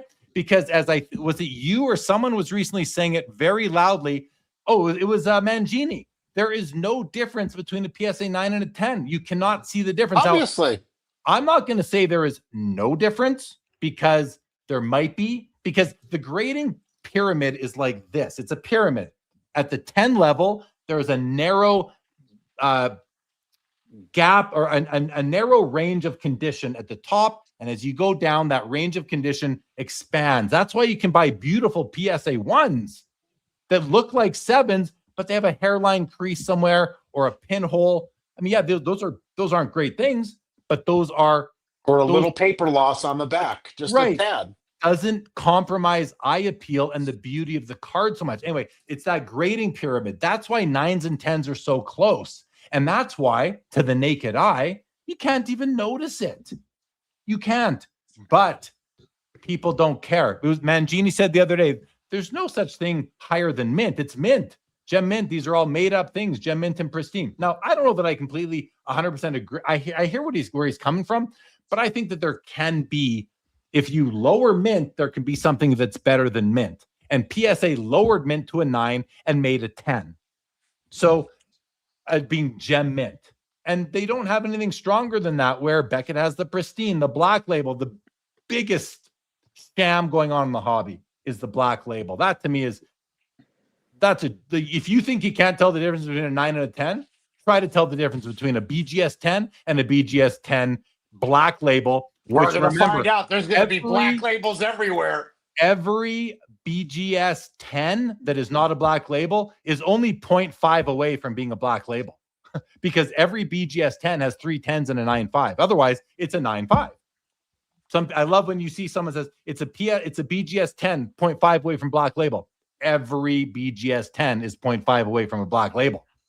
But the Kool-Aid drinkers don't know that, because they're so drunk on the Kool-Aid that you see what a Connor McDavid BGS 10 black label Young Gun sells for? It's like 20 grand. The card in a PSA 10 is worth $3,500. But for that black label, I mean, those guys are drinking Kool-Aid that has been spiked with like cyanide or something. I don't know. They are Those things are going to you- be just given out like chiclets by PSA soon. Soon enough. Be black labels for everybody. it's yeah, it's I don't think I was watching an episode just yesterday. I think it was Greg and Mike Junkwax Hero on the Sports Card Clubhouse channel, and you guys did a great show, Greg. I loved it. And Mike was saying, I don't think grading isn't a scam, and he was like, I don't know what the word is. And I'm like, I'm talking as I'm going on my walk and I'm listening to you guys. I'm like, it's sham. The word you're looking for is sham. Sham is and scam are different. And I don't think that grading is a scam. I do think that grading is a sham because they are pulling one over all of our eyes, because maybe not all of us specifically are, again, I keep saying drinking the Kool-Aid. It just gets my point across, but 98% of graded card buyers are drinking the Kool-Aid. So yeah, those are my thoughts. The issue is when you're in this hobby long enough, you experience enough sham instances that you are so fully aware that it's a sham that you try to convince people and shake them and say it's a sham, and they're, until they experience it in their face. And the best thing that could happen, it's like going and playing the slot machine. If the worst thing that could happen is the first time you play a slot machine is that you win. That's the worst thing that could happen to you. And I think that I have experienced enough shenanigans from grading to be fully, I could tell you stories from 25 years ago that you would be, it's a long thing. It is not a recent thing. These recent stories of this being resubmitted and grades changed, oh, I've got those from 30 years ago, I could tell you right now. Yeah. That's it. Yeah. Well, and listen, I've heard crazy stories over the years too. I don't even want to say them out loud because it could be damaging to many people. Oh, but how can you tell us that? Not, I heard stories, and listen, I've heard stories. That's all I'm saying. This is not firsthand knowledge. So I could have been lied to, but I've heard stories where auction companies would submit cards to PSA for grading, and they get back 6s and 7s, and they'd say to the grading company, I can't do anything with this. No problem. We got you covered. Now, is that hearsay? Is it BS? Was that before or after trimming? What I will say is these stories I heard were before the Nat Turner Group acquired PSA collectors. And I think it's important to distinguish pre the Nat Turner and post the Nat Turner, because I don't think it's fair to attribute any blame on the Nat Turner executive-led ownership of collectors on anything that happened before they purchased it. And to their credit, they acquired a lot of liability when they bought that company. All of these payouts that they're making on cards that were graded before, like counterfeits and trim cards, misgraded cards before they acquired them. I mean, they are doing the hobby a solid by paying out on those. I've been the beneficiary of that. They didn't have to do that. Well, maybe they did. They acquired the company that had the policies, so they did, but they did. They're honoring those policies that they inherited. So I'm grateful. I'm grateful for that. I want to quickly go to a couple comments though, guys. I'll run through these relatively quickly. Mookie says, Jeremy, you're such a 38 precisionist. I love it. Mookie's also a 38 precisionist on thehobbyspectrum.com. Lucky says, I guess Nat Turner won't be back on your show. I don't know. I mean, I like Nat. I like the man. I like the collector. I just don't agree with everything from a business perspective, and that's okay. I don't think he'd have an issue with that. And Nat is welcome anytime on this show. Frankie says that's why we need standardized grading, which is what the hobby apparently doesn't want. The hobby wants inconsistency because that's what they pay for. The hobby wants to pay other people's premiums, which I love. I've made that clear. So, but it's also in PSA's best interest to be inconsistent, because if the grade was the same every time, then people wouldn't resubmit. You don't want to build a garage door that never breaks. It has to break after a few years, so you get a new garage door. But Greg, I don't disagree with that, but I wonder if there's a timeline on that, like because they have no problem getting submissions unless there is a pipeline issue they're having, and they do want the resubmission volume. Maybe the resubmission volume is what will help them fill capacity at all these decentralized locations, which also are going to contribute to inconsistency. So they're going to only get more resubs because people are going to see so many opportunities to get cards upgraded because they were undergraded in the first place. Again, decentralization leads to consistency challenges. It's all going to happen. But I guess, Greg, my point is there ever going to be a tipping point where it turns because the hobby has smartened up, the Kool-Aid isn't as potent, and the hobby's like, you know what? No, I want my card to grade as it should. I don't want an undergraded card. I don't want an no one's ever going to say I don't want an overgraded card, but you won't want an overgraded card if your buyers on the other side aren't going to pay or going to demand a discount, because this isn't a 10. This is a 9. Look at the centering. Look at that scuff on the back. That's not a 10. It's a 9. I'm not going to pay 10 prices. Only then when you cannot get PSA 10 money for PSA 10s anymore will people want consistency. Okay, I think, Ari, were you trying to jump in? I was actually, Eric in the comments stole my my thunder there, but I think really one of the things the hobby does want, transparency, consistency, standardization, those are all well and great. But I think at the end of the day, the biggest thing the hobby wants and what folks who grade their cards is better grades. And, that's maybe one of the things that he said, we want 10s. Give us our 10s. Yeah, 100%. And one thing I think that maybe could be a possibility from this, I think you guys can get a sense of how I try to have an optimistic perspective on things from my earlier opinions. But one of the things that could be an outcome of this is if it truly does happen where, folks kind of have a little bit of a backlash to a dominant company in the space. The focus is more on the cards versus the grades themselves, Jeremy. So, maybe you could get, that perspective that you're kind of seeking for, where, we don't pay as much emphasis on just that number on the slab, but, there's not as much variation and, multipliers for each grade and all that. And there's just a focus on wanting to own the card at the end of the day and make sure that, it maybe grades within your desired range. It's authentic, most importantly. And, that can kind of be one of the good outcomes in the long run. Who knows? Well, with all the attention on record-breaking sales, and, I see a lot of Instagram posts about like, this card hasn't sold in so long. It's going to come. It's a PSA 10. It's a BGS 10 or 9.5. It's going to sell for this. As long as these record-breaking sales are constantly being promoted, like we never hear about this. We never hear about the downside of things, right? You never hear about, hey, record low, guys. Like I've never seen a post that is flexing a record low sale, especially by a marketplace or by a consolidator or by someone who wants to sell a card. Nobody's ever doing that. So all of this attention is on the big prices for the big grade. So Ari, like you were saying, unless, you kind of alluded to, people start wanting the card more than the grade. And I think for that to happen, we need consistent grading. And I don't think we're going to get there quite yet. I think it needs to go to automation. It needs to go to computerized, whether that's AI or some other form of automated digital machine-wise grading. I think we get the robots, as is the term that is used in one of our chats, is the robots are coming. And they are. I think they are coming. I do think that is inevitable. But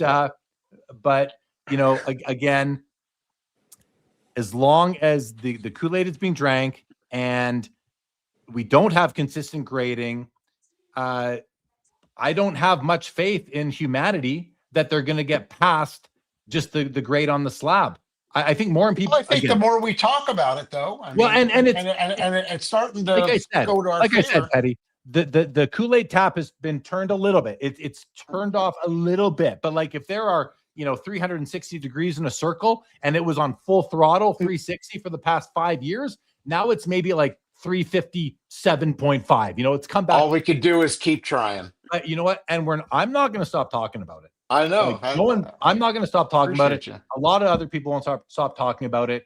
It's eventually going to go more and more. And like I said, it might be 20 years from now, but I would bet that eventually we're going to get to a point where, because here's one more point, Ari, is that we've seen a lot of money come into this space in the past 5-6 years. A lot of big money from new people who have a ton of it, and they're looking to deploy capital into something untraditional to like with Mr. Wonderful in order to diversify their overall wealth portfolio. Now, these people, I want to say they're really smart, but they're stupid when they enter this hobby. They're stupid because they don't look deep. So Mr. Wonderful, if you're listening, which I know you're probably not, anyone with really deep pockets who's pumping money into the hobby right now, and you're buying 6, 7, 8-figure cards even in these slabs, you have to understand that $1 million you just spent on whatever card, because it's a PSA 10, that exact card, there's a good chance, a real good chance that card used to be a PSA 9. And it might have been a PSA 9 the first 5 times PSA looked at it. And finally, someone was having a really good day and put it in a PSA 10 holder, and you got your 10. But if you're an investor and you're sophisticated, you're smart enough that you have $1 billion in the bank, aren't you going to feel like you were taken advantage of if you just paid $1 million for a card because it's a PSA 10, but that card used to be a PSA 9, and 5 out of 6 PSA graders think it's a PSA 9, but you got lucky that one day because the submitter submitted it over and over and over again, and then you paid them off. You paid back their upcharge PSA fees, and you gave them a profit of $700,000 or $950 even. Aren't you going to feel stupid? I think once this big money clues in to how this industry works and how grading works and what grading really is, only then will we see a shift, because they're the ones who are dragging up what a high tide rises all boats. They are the ones, and I'm not saying that dual logo man auto raised every Jordan and Kobe card, but it caught the eye, but it did. And here's why: because it brought more people in. More people come into the hobby. That means demand goes up. That means prices go up across the board. It might not be on every single card, but there's the essence of stupid money in every card below it. Just like there's an essence of shill in every card that we're buying. You can't get me off that opinion. It's just the way it is. It happens at all levels, though. I mean, and you have collectors coming in and out of the hobby all the time. But what it would do to me is I get a bad taste in my mouth if that happened. I mean, if I spend $1 million on a card and I find it's trimmed, it happens. Petty, you've been in the hobby long enough to know how to hopefully avoid those pitfalls. I try, but that's no guarantee. No, it's no guarantee, but you probably are sharper and you understand how this industry works. You look at someone who's coming in, like there's one guy driving the Macklin Celebrini in card market right now in hockey. One guy. And I think I've heard he's like a crypto guy who's got tons of money, and he's buying all these cards for money that is just like, there's no way that it makes sense. So I'm not saying don't do it. I mean, it's great it's great for everyone who's selling to him and everyone who's going to sell those cards, but who's going to be left holding the bag when it just wait, you mean he didn't actually wear this in a game? You mean this is just another rookie card? Anyway, I'll just come back to my main point here. I'll repeat it and that'll be it. Once the big money realizes that they are being misled and that this might be the stupidest they ever feel in their life when they finally realize that spending $150K on a Gretzky O-Pee-Chee PSA 9 that was an 8 6 times before they gave it a 9. I've heard people tell me they've submitted these cards like 30 times to get the grade they want. It's crazy. That to me is the crazy part. Well, they just keep snapping them out. And that's why the new money into the hobby from the big wealthy people, they don't know what they're doing. They're just following the trend. They're just seeing PSA 10. And they've been led to believe either they're drinking the Kool-Aid or they are listening to people who have only been drinking. That's all they drink is the Kool-Aid. So they don't know any better. They think that a PSA 10 means the card is gem mint. They think a 9 means the card is mint. I once submitted a card. Now, this isn't a PSA story. It's a Beckett story. I once submitted a card to Beckett. It came back at 5.5.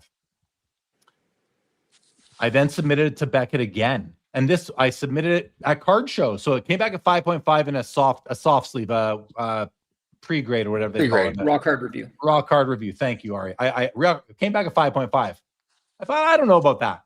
Snipped it out, submitted it at the National in 2019, I think it was. 5.5 magically came back. BGS 9.5. Winner, chicken dinner. Winner, chicken dinner for me. I felt awkward about it. I'm like, this is weird. But I'm like, hey, so, and I raw graded it, and I didn't leave the booth.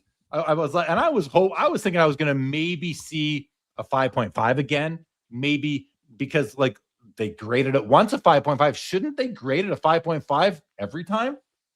Shouldn't they? I mean, there's standards that they're adhering Not at to. a show when you're paying up charges. So this was a $80 raw card review or something like that. This is Beckett. This isn't PSA. This is Beckett. But I was at maybe a 6, maybe a 6.5. I opened that box. It was the only card in the submission. I saw the gold. I had to contain myself because I didn't want them to think that they made a mistake. No, I was happy because I wasn't going to keep the card. It wasn't a card I was going to keep. But, hey, this is a 9.5 now. Better hard slab that. Better hard slab it. Now, Jeremy, what do you think the card should have graded? I mean, I trust your eye. It was a thick card. It was a patch card. Oh, and the person I sold it to knew the whole backstory as well. So, what should it have graded? I don't know, Ari. I don't know. 8, maybe an 8 would have been fair on it, like somewhere in the middle. But again, Beckett has different standards, and like, I don't know. What you're arguing for, I think, is just kind of the natural evolution of becoming an advanced hobbyist.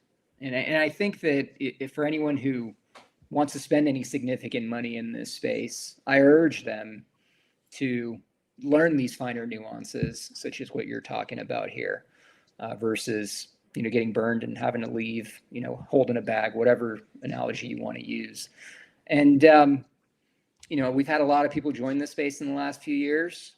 Not everyone's going to stay around, obviously, but, I think that for those that do stick around, they do go through that natural life cycle and they understand some of these finer nuances in the hobby. And, that's why you see that gear shift a bit, and you see that premium of, 8s selling for more than 9s, right? You see them paying Josh is going to hate this, but the newer, fresher cereals where the perceived standards have changed, getting a premium over the older slabs and all that. It's happening. And, I think that, much thanks to folks like you educating, a lot of people in the hobby, I can see that evolution already taking place. Yeah. And I think I like how you put that, becoming advanced hobbyist might sound a little like, ooh, look at me, I'm an advanced hobbyist. But I know what you're saying. You're more experienced in a way. Yeah.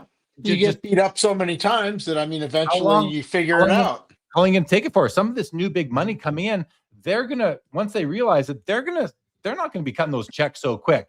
They're gonna want second opinions. They'll probably look to the eye appeal guys. They'll look to Mike Baker or Fanatics Collect for what's the eye appeal on this guy? Like, does this card deserve the slab that it's in? I want to highlight one comment. Tony Steen asked, did I disclose to the buyer it was really a 5.5 and not a 9.5? Well, first of all, that's not how I put it. I didn't say it's really a 5.5 and not a 9.5. I said this was a 5.5. It's now a 9.5. Yeah, the buyer wanted 9.5s. That's what he wanted. He didn't care that it used to be. All he cared about was the holder it was in at that time. I happily took his money. Happily took the money. I mean, the card was for sale anyway. I was just, so of course. But yeah, and that's a really important ethical question. And I don't even know if it's ethical. Like, was I obligated to tell the buyer that the card used to be in a different slab? I'll tell you what, we definitely would hear about it if the inverse happened. I see it frequently. This card was previously a 9, and now they think it's an 8, and you hear those stories often when folks are getting ready to sell their cards. So they'll say, "Oh, it used to be a 9." Like if cards rarely go down in grade unless there's a reason PSA needs to do that, right? If they're regrading a card, but the fact that PSA will reholder a card without reassessing that, so it can go through their facility, but they won't change the grade. That's just like looking the other way. I've heard that they do that on some occasions. I don't know, how Some. much. Yeah, and I don't know. Not if for that's you or consistent. for me, they don't. But for But let me, if I'm wrong on that, then happening. if I'm wrong on that, then I want to be wrong on that. Like I hope I am, because if you submit a card for under the reholder service, let's say, because you just want to upgrade the holder, because people will pay more for a newer holder. I think we just mentioned that. If I submit a card for reholder and that card had either damage through exposure to light or moving around in the slab, now there's little dings on the edges somewhere, sort of thing.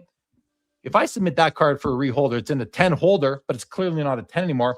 Is PSA like ethically obligated to regrade that card if it comes through their facility again? Or are we okay as a hobby that they can just reholder it in a 10, don't look at the condition, just do the reholder service alone? Like, is that cool? To me, it's not cool. It's not cool. That's what they do though every day. But I mean, they're cracking those things out. Ari just said that they sometimes don't do that. They will Only if the regrade it. slab's cracked into the card somewhat.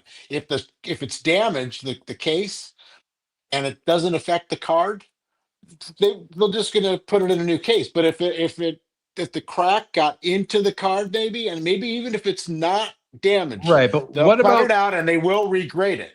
what Now, about sunlight? But you're talking, that's a very specific case where there's Well, a crack. What about They're sunlight? not gonna notice. They're just cracking and putting them in like in a minute, as That's fast the as they thing. possibly can, and they Shouldn't- look so much better. I mean, Okay, well, you're- shouldn't they notice? Like, let's say, okay, Oh, come okay, shouldn't they notice? no, I'm not- no, they're So not. you're so I petty. mean, You're okay. You're okay no, buying I'm not buying okay. a but I PSA mean, 10 that was reholdered that should have been reholdered as a 6. I mean, because the truth is, if it's a 6, they've damaged it. Or And you it send got it in at a damaged, 10. or it got damaged in the slab, or the surface just I became. mean, it's pretty like- rare to get damaged in the slab without it being cracked somehow, But wait a unless second. they pull it open and they drop it. That can Okay, crush a corner. I think cards can be damaged within slabs. If I take Okay, a card and I just say, maybe. there, Yeah. I mean, if you really bang them, sure. I've done that before. I've been so mad when I got So a the card, question I is- cracked it on the ground like 5 times. Yeah. It broke and it the smacked. question is, should a card pass through the facility and not be reassessed for grade? Now, maybe it should. Maybe the answer is no.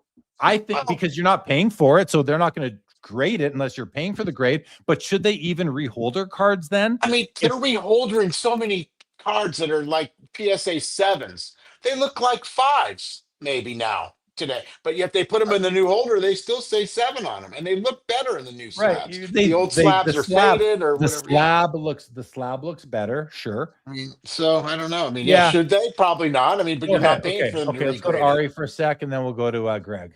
I think the easiest scenario to really talk about this question is when the centering standards changed, right? With an older serial that didn't have the current centering standards, are they going to look at it from, the perspective of when it was graded, where, the tolerance was 60/40 instead of 55/45, or are they looking at it today's standards? I don't know the answer to that, but I do know that both BGS and PSA were evaluating cards in a PSA's case, buying them back if they didn't meet their standards. I don't know about the centering, but their standards generally for today.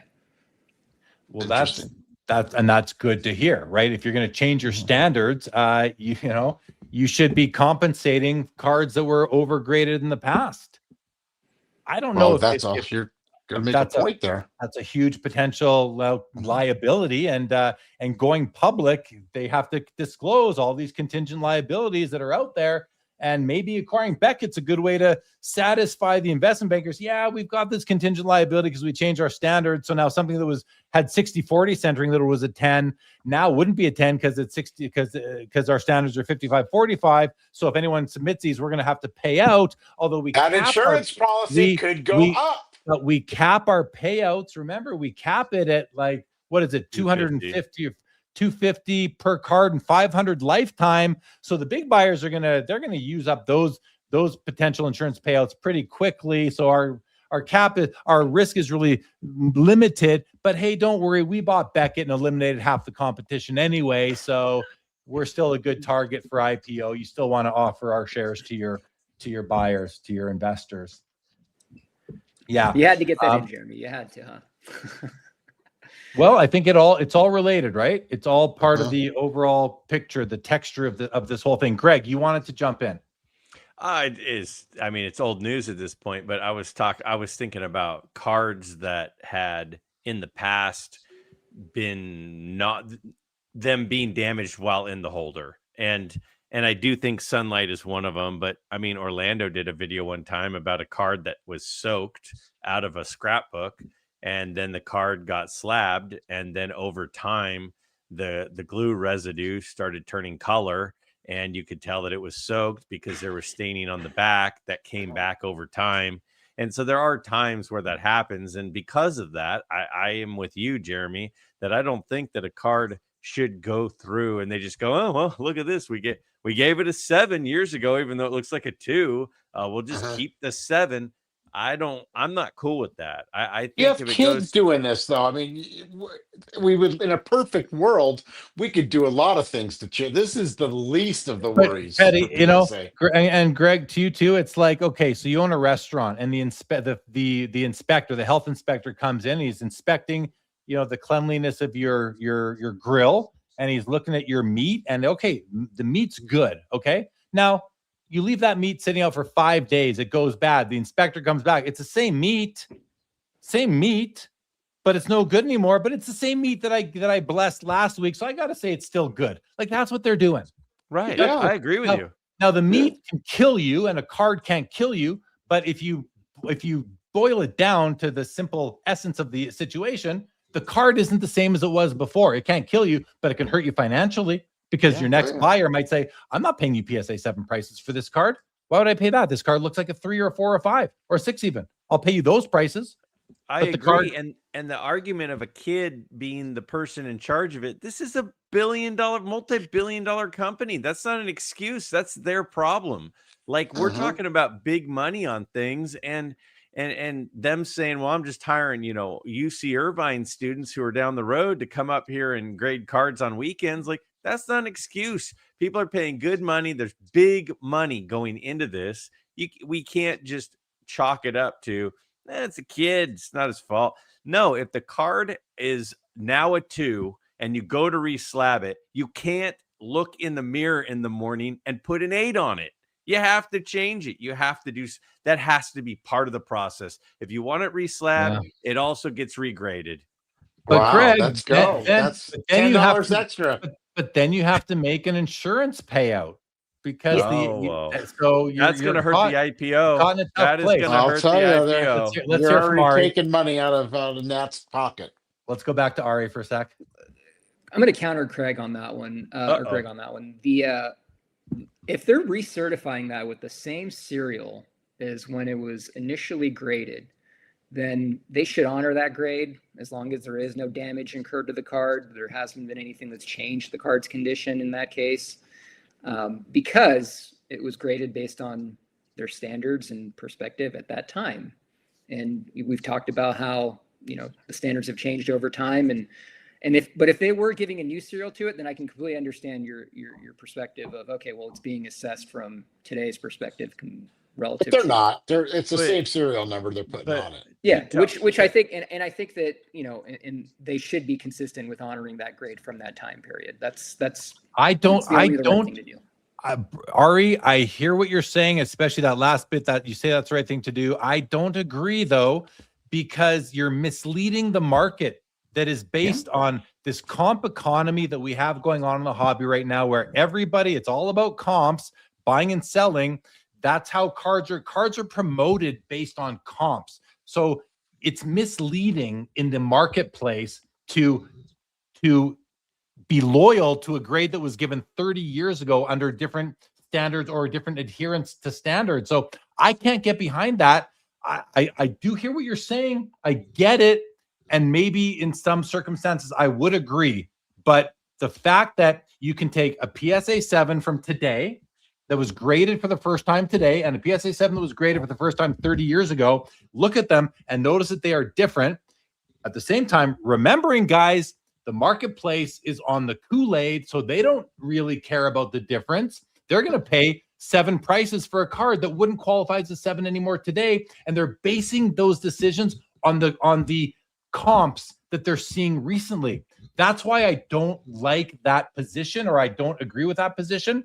But that's my rebuttal to what you're saying. But I want to hold on, Greg, 1 sec. Let's go, because I want, if you don't mind, Ari, like, respond to that. Like, did I convince you at all?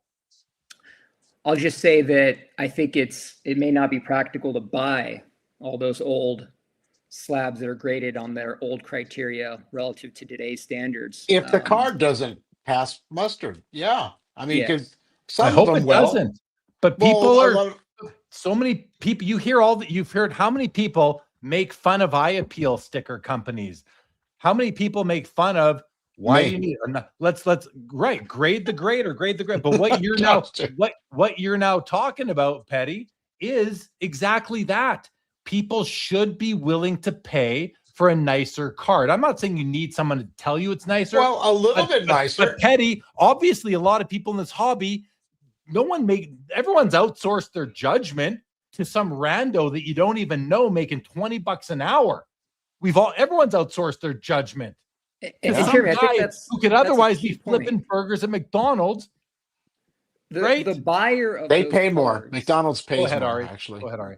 The buyer of those cards is the one that should ultimately be liable and make sure that they're not making those mistakes. Buyer It's funny. beware. Josh and I were literally looking at a Bird Magic rookie 3 weeks ago together, visiting at tables at the Chicago Spectacular. I'm sure all of you all familiar with that card, all the different nuances and different things that you can look for. If you're buying one of those old, nice, old PSA 9s that are maybe a 6 or a 7 these days and have all the print defects and all that other stuff that comes with that card, I can't hold the grading company responsible for how they assessed that card back then. I hold you as the buyer responsible for paying a PSA 9 price. And you know what? Card. I hear you there. That's a buyer beware sort of thing. And currently the market though, we have this like culture in the hobby, especially in the online content creator space, where everybody wants to protect the hobby. Everyone's trying to protect the hobby, right? And shit, I forgot where I was going with that. I had a good one lined up there. But it was, if we just want people to pay the price of the card, because if we don't, like, okay, Petty, we're saying that people are not assessing the condition of the card on their own. They're outsourcing their judgment to some random person, and we should be okay with that. I mean, that's that, because everyone's, again, under the spell. I think once you learn, you need to make a shift. I've even made shifts recently in the last 2 to 3 years. I mean, I'm buying more 3s and 4s that look like 6s and 7s than ever. And maybe I've learned a little bit more, and I've tried to pay within, maybe a 10% premium, but a lot of these cards do fall in right with the grades, and you're going. I mean, I bought a card the other day. It's this crazy Monty Urban. Just a lousy old 1953 Topps. It's a PSA 3. It's 3. It looks like a 7. I had a 4 before this. It was off center. It had, you can't even see the black is perfect. I mean, it's perfect. incredible. You are winning, Petty. You are winning when you buy that card. Though. I learned. Last get thought, educated. Exactly. Last like thought, Mike. then we're going to Greg. Last thought, then we're going to Greg. Is back to this thing. If buyer beware is the right angle to take here, and I don't disagree with it completely, Ari, but there are channels out there educating people. Meanwhile, we have so many outspoken people in the hobby that are just trying to protect everybody in the hobby. So what do participants need? Should we be treating hobbyists as babies and making sure to like umbrella parent them or helicopter or whatever? Like don't make a mistake. Don't make a mistake, because that's what a lot of people are doing. They're trying to make sure that no one's making. We got to protect everybody in the hobby. This is a community of support, which This I is think the reason I even come on. This I is the think reason I even come on YouTube. it's Is a to great try thing. to is to try to Let's- help a few people. I mean, to let's be help. honest, and I try to do it in a funny Right. way, a humorous we way. can do it. But But how does that reconcile with the buyer beware angle that Ari is talking about? And I don't completely disagree with you, Ari. I think that Well, you're a grown up. These billionaires coming in and spending six figures on cards. Anyone here feeling sorry for them when they buy a PSA 10 that used to be a 9? I don't know. Nobody really cares. Nobody really cares about those guys. You should. You should. we should. You But should. that's No, you not, should. unfortunately, that's the should. hobby. That's the hobby Yeah. that we love. Okay. You said to collect what we, our way, to not let it get to us. This is the way that we do it, and you have Right. to learn. That's why I went to It's like the you lower. get kicked in the nuts 5 times, but That's right. you That's don't want why- to get it kicked at the 6th. That's why I went to, for me, the lower the grade, the better. I'm not saying I'm buying cards that look like they're from the driven over by the truck Chris Sewell division. I'm looking for saying PSA 4s. I right want now. They ones look and great. twos. I want ones and twos that look like 7s and 8s. Me I'm good. too. Okay, let's go to Greg and then to Josh. So Ari asked a few minutes ago about them honoring the grade from the standards and procedures from years ago, and they should continue to honor the grade. But the problem is, if the card was sitting on a windowsill for the last 15 years, and it comes in, you go, well, it used to be a 7. They don't know that it's been sitting on a windowsill for 15 years. They have to reevaluate the card. They have to look the card over. They don't know if Petty threw a tantrum and threw the card into the wall. I have a card right there on a case, and there is a clear indentation on the edge of the rail on the side. The card got, somebody shook it or something, and it left a little indentation on that side rail of the card. And I know that it looked better than that before it went into the holder, and it looks worse now. So we don't know what it looked like when it was originally graded versus what it looks like now. We don't know what sort of things took place during that time. So I don't think we can just blindly just inherit the old grade, because it may go, oh, well, it's an 8 and they ordered an 8 at the time, but it sat on that windowsill and now it's baked, it's cooked. So in theory, I agree with you with all things being equal in a vacuum. But in reality, I think things do happen to cards once they're in holders. And for them to just continue to put the same stamp on the top of the slab, I think is borderline irresponsible. I do respect what you're saying. And in a normal situation, I agree with you. But I don't agree with you given the fact that there are things that happen to cards that damage the cards even after they're encapsulated. I agree, and I think there can be exceptions. It doesn't have to be a hard, fast rule, and maybe one of them is the sun damage to a card or something like that, where they can tell, like, hey, this is not, we never had this as one of our standards, over our history. I don't know. I definitely agree. It shouldn't be a hard, fast rule, but in general, unless something egregious happened to that card in that slab, or they egregiously missed something like a crease or something like that, then I completely see it. But if it's a point or two, I think we can all agree that, I don't know, has their standards changed more than a 2-point variation over the years? Maybe. I don't want to, that's possible. I know Mike's alluding to his 4s that look like 7s. I get that. But in general, I think that if it's within what they see as the perceived assessment at the time of its card, at the time that it was graded, they should stick to it unless something egregiously was missed. Agree. Fair comments. I want to go to a comment here from Game Time Gallery. Says, I appeal sticker is a joke. So Mike Baker has seen all cards in existence to make the top 20% determination. And I just want to, the reason why I want to highlight this comment for a moment is because I don't think I appeal stickers are a joke. I understand the criticism, and here's why. Because I can look at a card. the grading scale, guys, there's 10 grades. Okay, 19 or whatever with the half grades. There's 19 grades you can possibly get, and maybe it's 18, there's no 9.5 on a PSA holder. 19. So if you think that eye appeal assessments are a joke, you also therefore agree that there are only 19 different conditions a card can be in. That's logical. You have to see it that way. There's only 19 conditions. We know there's an infinite amount of conditions that a card can be in. Maybe a little bit less than infinite, but there's hundreds of millions of conditions a card can be in.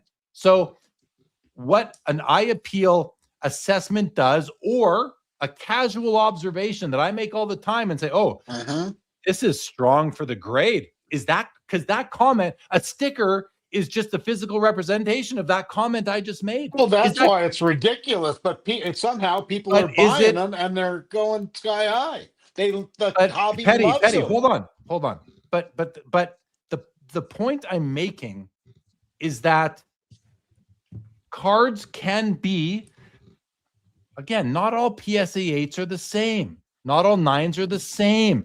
There's weak for the grade, there's average, and there's strong for the grade. When we make comments like that, no one says that's a joke. Well, do you want to give them a copper sticker if it looks like shit for the grade? I mean, you want to give them so that people know, hey, that's not a good grade. That's a different, Petty. That's okay. Just that. That's I'm not going to pay for that. That's as important of a topic. That's a different thing. But you're right. But hold on.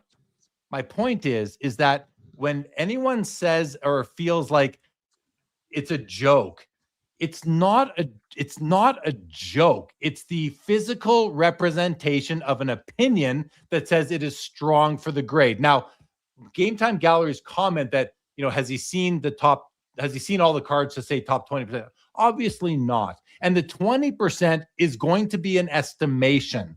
Just like I've assessed the condition of thousands of cards, and I can say this is probably like the top 25% of the grade. Now, no one's going to call me a clown for saying that, but if I put a sticker, if I create a sticker and put it on the slab, all of a sudden I'm a clown for doing that. For Mike Baker, he has assessed the condition of more cards than maybe anybody else. I say maybe because I don't know, but he's been a grader. He's been the assessor of card conditions since 1990. Like 35 years he's been saying that. And listen, I don't care one way or the other. I'm just saying but he's gained some traction with it is all I'm saying. But that's besides the point of this discussion. But I know what you're saying. What you're saying is he's gained traction. And it helps the novice. Because it helps the novice. It does help the novice. People are paying double. And all these people spending 6, 7, 8 figures on cards and they don't know what they're doing. They're novices and they're spending real money. But they should be looking for the gold stickers. Well, or they should be looking for cards that don't have the gold sticker yet. That's what you and I do, and everybody on the panel here do. That's what we do. It takes a while, though, to learn that. So let's let Mike Baker do it for us because he's got the experience. And those cards look beautiful with this little sticker on there. Good for the novice. Anyway, my point is that whether you like these stickers or not, they do perform a function in our hobby. Why? Because grading is all over the place. Right. Grading is all over the place, and it's restrictive in its 19-point scale. Beckett has a 40-point scale, and it's actually 80 because I don't know what the minimum is. Maybe you can get 4 1s or 4.5, so you've got a 2. But Beckett grades on a 40-point scale, and then they normalize it down to a 10-point scale based on some algorithms, like what matters more. But you look at any BGS 9.5, it's really a true gem card is actually 38 out of 40. 9.5 times 4 is 38. I'm really fast at math, guys. 38. Ooh. So a true gem plus 3 9.5s and a 10 is now a 38.5, and so on and so forth. At least they have like double the grades, the grade options that PSA has. SGC used to have that too, only because they put the subgrades on the slab. Do they have that? You take a subgrades away, all of a sudden it's a 10-point scale again. So I'm done with that topic, or that with my part of it. Yeah. Josh, you were trying to jump in there, please. I don't look for cars that don't have that sticker yet. I like to buy cars that have creases and look like they're 100 years old because I want my cars to look like they traveled through time 100 years, not that they're brand new. But I think this whole conversation just highlights the elephant in the room, which is that grading is silly and creates a subtopic that doesn't even address the card itself. Addresses whether, well, this should be an 8 or should be a 9, it should be a 7. The sticker says it's better, and then we get off topic, and it just shows how It's foolish my wife grading says it's a cult that we're in we are. with all this Absolutely, grading shit. And so we that are absolutely. Guys, you all have to understand that Josh is a purist. He scored an 11 on the collector investor spectrum, on the hobby spectrum. wow. He's a purist. He's an 11 on the I didn't know that about Josh. on the collector investor spectrum. He's a purist. So he wants the cards. He doesn't care about the grades or the money. He wants the cards. I mean, I care about money, but I mean, like, I don't really care if I have a 5 or 6 or a sticker on it. You know, like, Yeah, don't know. I want some redeeming quality, especially Right. in an old card. Absolutely. You know, and the 100%. beauty's where you find it. Right. I don't want perfect white borders or perfectly sharp corners. I want my vintage to look its age. But if I can buy a PSA 1 that presents like a 7, which I've done several times, Those are really now, rare, and you have some beauties there, but they're I've rare. done They're well. hard to get. They're hard to I get. consider that is winning. That you're especially winning the now. hobby when I can buy a card that looks the exact same. Exact is strong word. Very close to a 7, and I can pay $4,000 instead of 80. Come on. I mean, I'm that's a great. winner. And Greg and I, we have a friend that all he buys is PSA 2s, and they're all perfectly centered with no creases, no nothing. You know, so he's found a little niche and ways to hobby and to save a shitload of money. So I like to try to do that too, but they're hard to find. They are know, hard to find, but they're- when you do, it's glorious. It's Mama's little glorious. baby loves It's the biggest joy I get in the hobby now is finding a 1 that I can buy for 1 or 1.5, even 2 prices. Like I pay Yeah. premiums. I pay Right. premiums for low grade, high eye appeal cards. Proudly pay a premium. You think your card's worth more? I agree. It's worth more. I will pay more. But I try to get as cheap as I can, obviously, because I'm human and I want to Yeah. salvage my money. Money isn't I don't have it growing on trees. So Yeah, that's a great way to hobby. Speaking like a true advanced hobbyist. Yeah. I'll We take all it. learn. I think we all learned that. I learned, that's something that's a learned behavior. Absolutely. Okay, who else has anything they want to jump in with here? Josh has a Greg? slab in his hand, so it's like he obviously grabbed something. He's on mute. Greg, how about you? Greg, I want to thank you actually, Greg, for he's on watching mute. the chat for me. I've had trouble keeping my eye on it. So if there's any comment that you saw, Greg, that you think we should bring in, I'm happy to bring it on to bring it onto the screen and address it. Well, my goal is to eventually get one of your wrenches. That's my ultimate goal. So just keep that. What? One of my what? Your wrenches, the little, like Joe Perot has a wrench, so he can like actually highlight the stuff. You can award me rights. I'm just being funny. I want to see Josh's card. Yeah. Get Josh on mute. There you go. Okay, so I love off-centered, terribly looking cards. This is a 48 leaf Neuhauser. It's my favorite card in my set. It's a Hold it higher. Hold it higher. Hold it higher. Lift it up. There we There you go. Well, I wanted to show you how terribly off-centered it is, and I love it. So it's a 4 Yeah. MC, which is like a 2. If you look on the back, it's got like part of the other card on the sheet was right underneath it. It's awesome. I love this card. I don't want a 48 leaf to look like it's a PSA 9. And These that's a cards- rare card too. You don't find. I mean, it's hard to find those cards, right. especially Yeah. like that. And the quality control in these cards were terrible, right? Like these were made to sell gum, and like the registration stinks. It's an Right. awesome post-war card. My favorite card in my set. Yes. Mhm. All right. How do you like those apples? Well, speaking about those apples, I was watching Mangini yesterday, I think, and he was proudly showing up a miscut card. And he said, I collect miscut cards. I was like, I love that this guy collects miscut cards.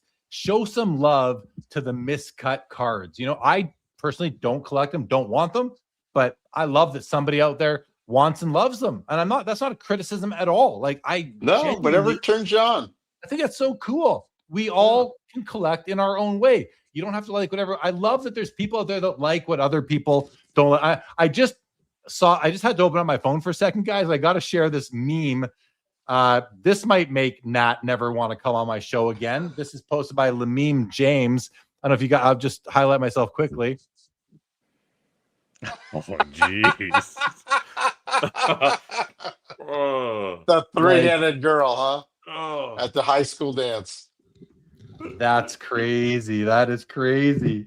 Well, we've seen the end of subgrade, so it's been nice. I wonder. Yeah. Yeah. Ari, go ahead. I got a question for Josh. I know you're a purist. I'm not surprised at all. That's what you scored on the scale. I would expect nothing more, nothing else. Do you care at all that card is off-centered vertically, but not horizontally? Is that a factor at all in your criteria? No, I don't really. I've never ever considered centering when I'm buying a card. Like never thought. I mean, look, we're talking a lot about all the different nuances. I think that's a perfect example of one. I actually would love that card as well too myself. The first thing that I look for in centering is rare left card to like right that compared to vertically, and you know, I could definitely see the appeal of that card being maybe more. But I didn't know if that's something that resonated with you as well too. I'm not surprised that it doesn't, but that is an example. Like the nuances are endless. Like we could talk about them forever in this hobby, and we're always still learning more and more of them. Things are always changing, evolving, and we're continuously should be learning. So I can't wait to find out where I am on the spectrum. I'm a little dopey. Which way did he go, George? Just go to the hobbyspectrum.com. Petty, put your name on the wait list and you'll get a quote. I promise you. It's all being run through there. But so speaking of centering, Josh, I'm going to show you one of my cards, and it's a horribly centered Jackie Robinson 48-49 Leaf right here. I'm going to cover the grade. Doesn't even freaking matter. Let me just show you this card. So notice the centering is like way off, like a way narrower border here than here. Not that far off. It's not that bad. No. For that card, for that set, that's not off centered. Okay. Well, okay. That said, I've had the opportunity to trade out of this and into a better centered card, but I haven't because this is a different topic, but I've owned this card for 13 years and I love it for what it is. Like I like centered. Centered's it's number 2 most important to me behind only focus registration. That's most important. I want the image clear, then centering. This card has great color and focus, but the centering's like, it's not great. It's suboptimal, very suboptimal, but I love it. Why? Because I've owned it. I actually have an emotional attachment to this piece of paper because I've owned it for so long. It's my Jackie. I don't want anyone else's Jackie. I have several cards like that, you know? Absolutely. I don't know what you call that. I don't know if that's advanced collecting, Ari, or just like lifelong collecting or nostalgia. Emotional collecting, but I love it, and I don't want to trade it away. I don't want to upgrade, downgrade, nothing.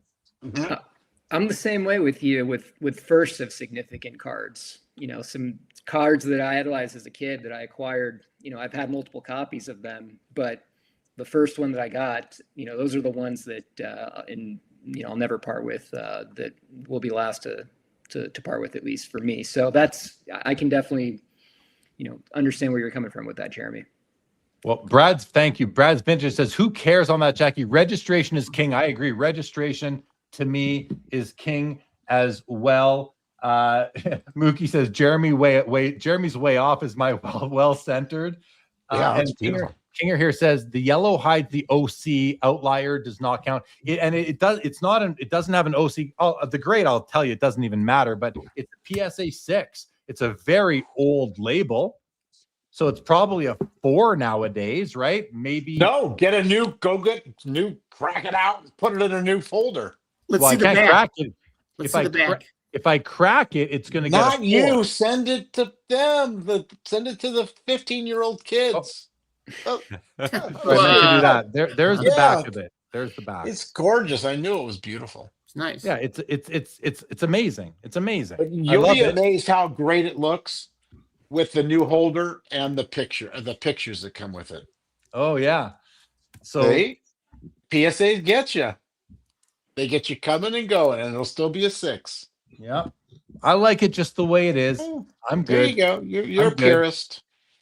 No, I'm a precisionist. Actually, I'm a 38 precisionist. That's right. That's what I meant. One thing I will say about the hobby spectrum is that everyone dips their toes into not everyone, most people dip their toes into several different of the 7 archetypes that have been developed.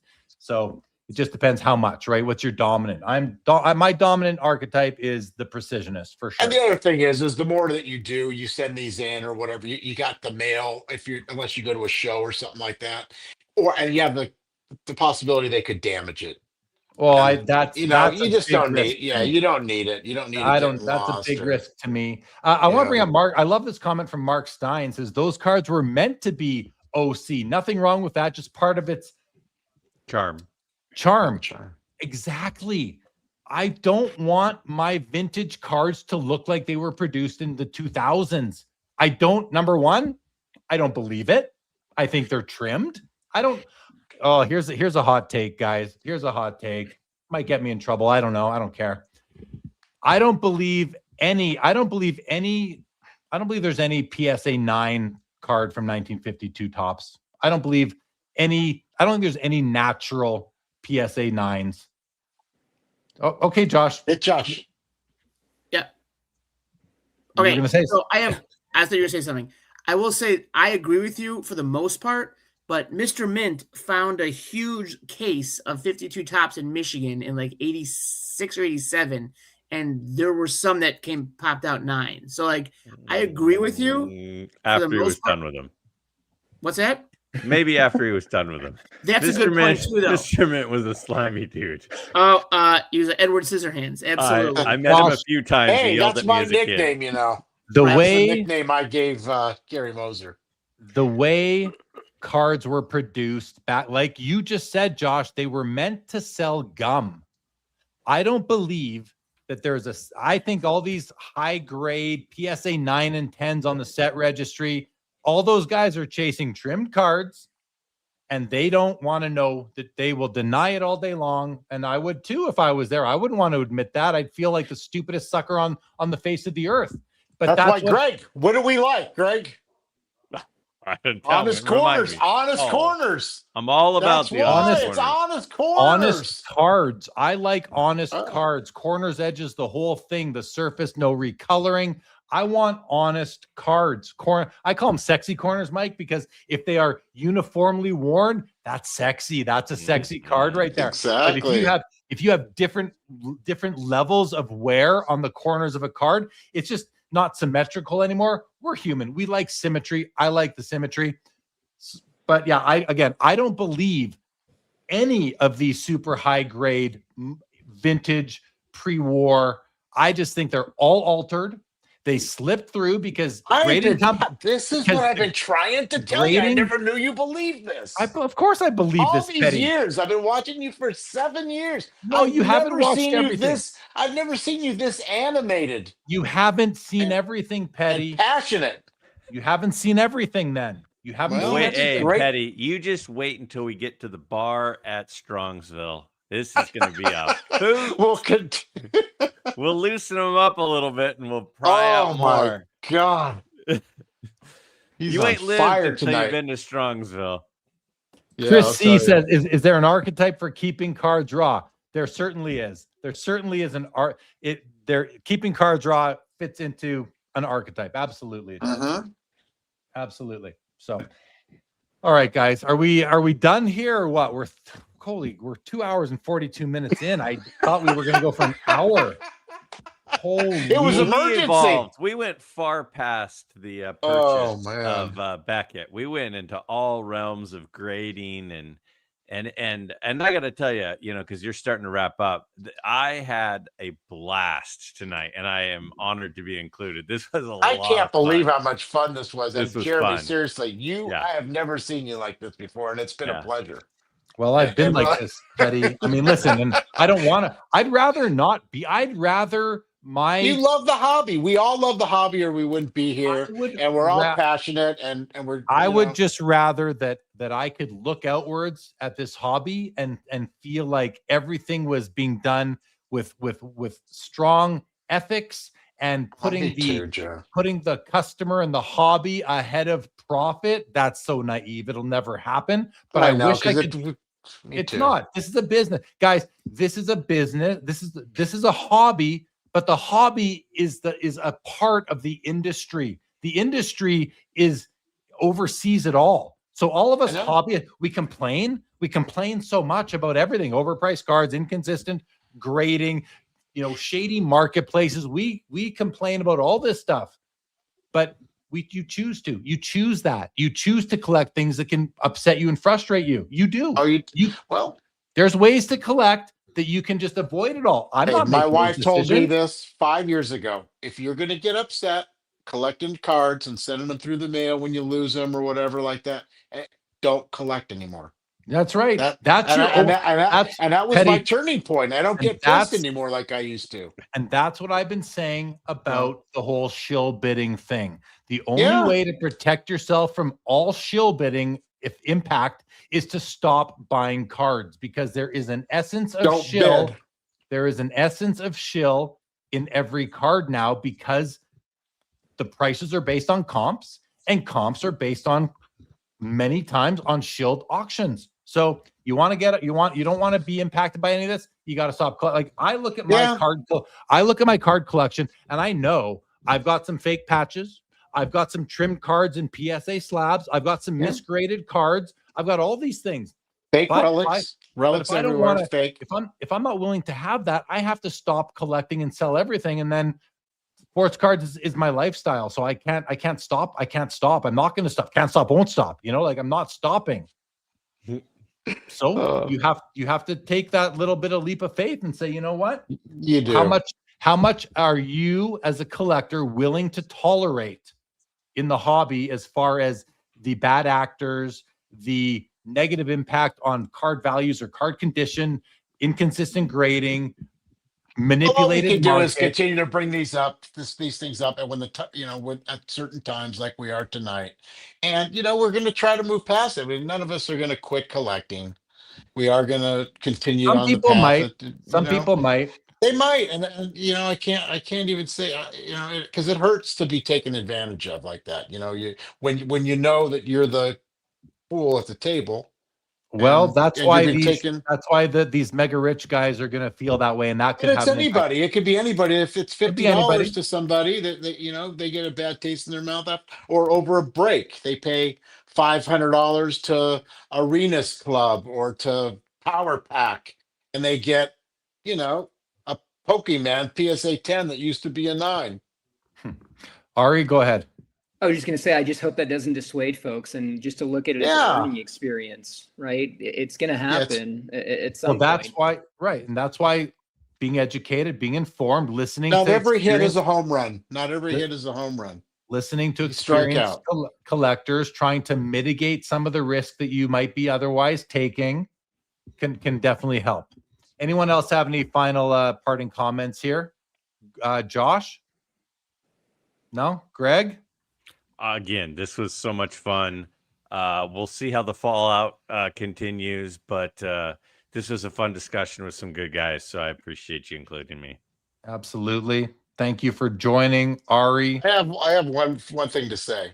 No, I don't believe you have anything to say. This is the last thing. I promise. But this is it. You have to look out for number 1, but don't step in number 2. Well, look out for number 1, but also share your experience. That's clever, Petty. Clever. It's a Rodney line. Everybody knows it. But Greg is your best audience. I love Petty he so much. Everything. It should be illegal. I even got a smile out of Josh. I mean, Josh, you're great tonight. Josh, over to Ari, you. Over to you. I love the pleasure meeting you. You're awesome. Petty, let's go to Josh. Oh, no, thanks. Thanks for having me on. Same thing, Greg. I had a great time with you guys. This was a lot of fun. So, see what happens. Always nice to see Ari. That's always a plus. So, because, and just so I don't know if anyone really knows who Ari is in the hobby. You may not. He's never been on this show. I don't know if Ari, if you've been on any podcast before. Have you been? Wow. This is his first podcast, his first appearance publicly in the hobby. But I've been me and Josh and Ari have been in a specific group chat for going back to 2018, 2019 now. Ari's a great collector. He's been in the hobby a long time. As you can tell, he loves the hobby, loves the, but Ari, just give people an idea. What do you collect? How long have you been in the hobby? Let people know a bit about who you are, because you've shared some really great insights tonight. Oh man, we're going for 3 hours and you want me No, to sure. Make it quick. All right, so started in 1990, hoops. That was the first pack I ever opened. I was 5 or 6 at the time, and really been in the hobby ever since, with the exception of being in college and grad school and taking a break during that time period, which I really regret, because could add some amazing cards to amazing prices instead of spending money chasing women and doing stupid college stuff. But you know, you live and you learn, like all the other things that come. And what do you hobby. collect? Basketball primarily, yeah. But a little bit of football and very little bit of baseball. But if you're following me on Instagram, I have nothing here at my home. Everything's at the bank, so please don't come and hunt me down or anything like that. What's your Instagram handle for people who might want to follow you? Ari_card_collection. Ari_card_collection. Great guy. I've known him for years through our chat. I met him at shows. Just a good dude. So check out Ari, guy. And look, Ari, you're getting some right here. Mookie, Ari's debut was outstanding. A total pro. Very nice. And Mookie Chilson is apparently a Hall of Fame YouTube commenter, Ari. Yes, he is. That's coming from a Hall of Famer, which is, and Mookie's a great guy too. So thank you for that, Mookie. But yeah, good to have you. Oh, go ahead, Ari. Go ahead. I just saw Tony and Carl. I appreciate the kind words in the chat as well too. I hope that my wife sees that and treats me better, and similar to how you guys have been nice to me. So I'm not used to getting compliments like that at home. So just Jeremy, you put this poor guy in with me tonight. He had no idea what he was up against. Nobody had no idea. Great. Only Greg knew what he was coming up against with you. But yes, it was a pleasure. Yeah, Thanks, great. guys. Yeah, appreciate it. Nice meeting you, Greg, and Mike as well. Likewise. All right, guys, we're going to wrap up. Thanks for joining emergency episode here, Sports Cards Live on Monday, December 15th. Yeah, I'll be back on Thursday for the Fanatics Collect Premier Auction Ending Watch Party with Adam Gray. We're on month 53 in a row covering that auction. Some great cards and some PSA and BGS slabs that we're going to talk about. And I'll be back on Saturday for Sports Cards Live. Chris Sewell, baseball card collector, investor, dealer, will be on Sports Cards Live this coming Saturday. And yeah, you've heard us talk a bit about the Hobby Spectrum. Check it out. TheHobbySpectrum.com is a way to discover your identity, your collector identity in the hobby. Check it out. We'll be you can get your name on the wait list there right now. If you're not, please do it, and we'll get you through there very, very soon. In that order, that is right. Ron Fig, thank you. Laura, always good to see you. I'm not going to go through all the comments. There were too many tonight, but this was an emergency episode. PSA or Collectors acquires Beckett, and we don't really know what's going on, but we had fun pretending we did and talking about what the future may hold. Guys, if you want to hang tight right there while we play the outro, we'll be right back. Everybody else, have a great rest of your week. It is Monday. If you're celebrating, happy Hanukkah.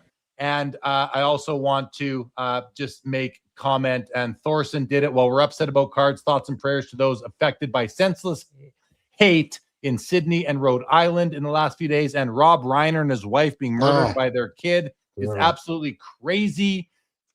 What we're dealing with here is trivial. At the end of the day, there are real bigger things going on in the world, but we're here to talk about sports cards, so we will stick to that. And with that, good night, everybody. We will see you back here again soon. Thanks for tuning in and being a part of the Sports Cards Live community. Don't forget to like, subscribe, and most of all, keep collecting. More great content to come. Sports Cards is a lifestyle.